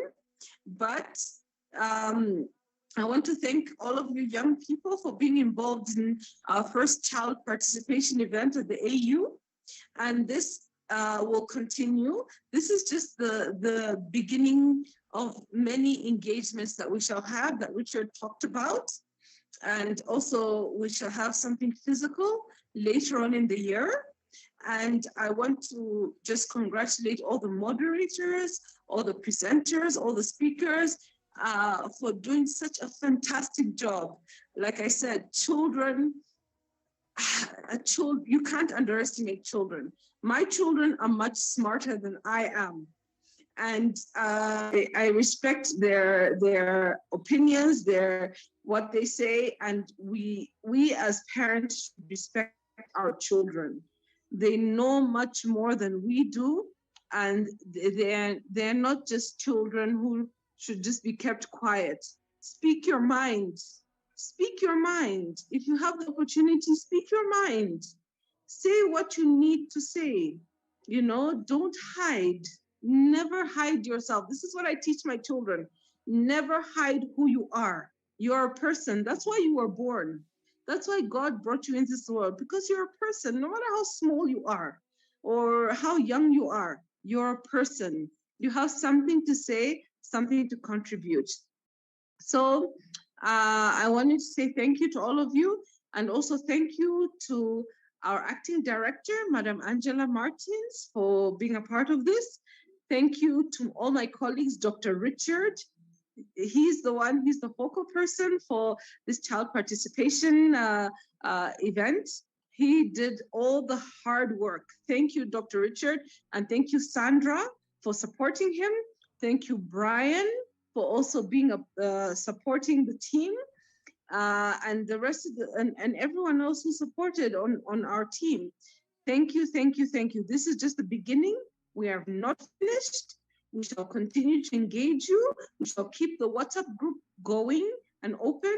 If you have something to share, any poems or stories or anything, let us continue to share. This is about you. This is about children. We are here for you children, and you shouldn't say, oh, AU is such a far away, inaccessible organization. We don't know what they're doing. We need to know, we need you to know what we're doing. And this is about you. Thank you so much. To hand over to Narendra to make the final closing remarks and close the session. Over to you, Narendra. Thank you so much, Ms. Nanathendi. I think I'll speak on behalf of all participants when I say that this has been the opportunity of a lifetime. It's very rare for us to find a part where as children, we feel like our voices are empowered. We feel like for once the adults are listening back. I think my personal favorite is we feel like we can communicate without being told that it's talk back. And I would just like to say, I think as a collective, how grateful we are for all the members of the African Union that have made this possible. I would also like to say for all our guest speakers today, it's honestly been an opportunity that one cannot compare. So I would just like to say and end the session with, if anything we've learned from this session is that as children, we definitely have the power to be the change that we want to see. And I think with that encouragement and motivational from honestly everybody that has spoken today, I'm inspired, I'm touched to want to go on and pursue more for my country, for my community, and for this world.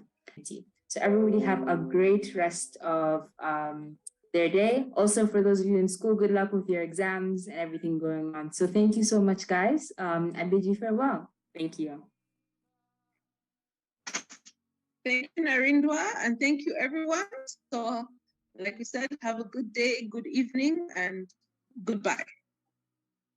Bye. Thank you for the meeting. It was amazing. Bye. Bye. Bye.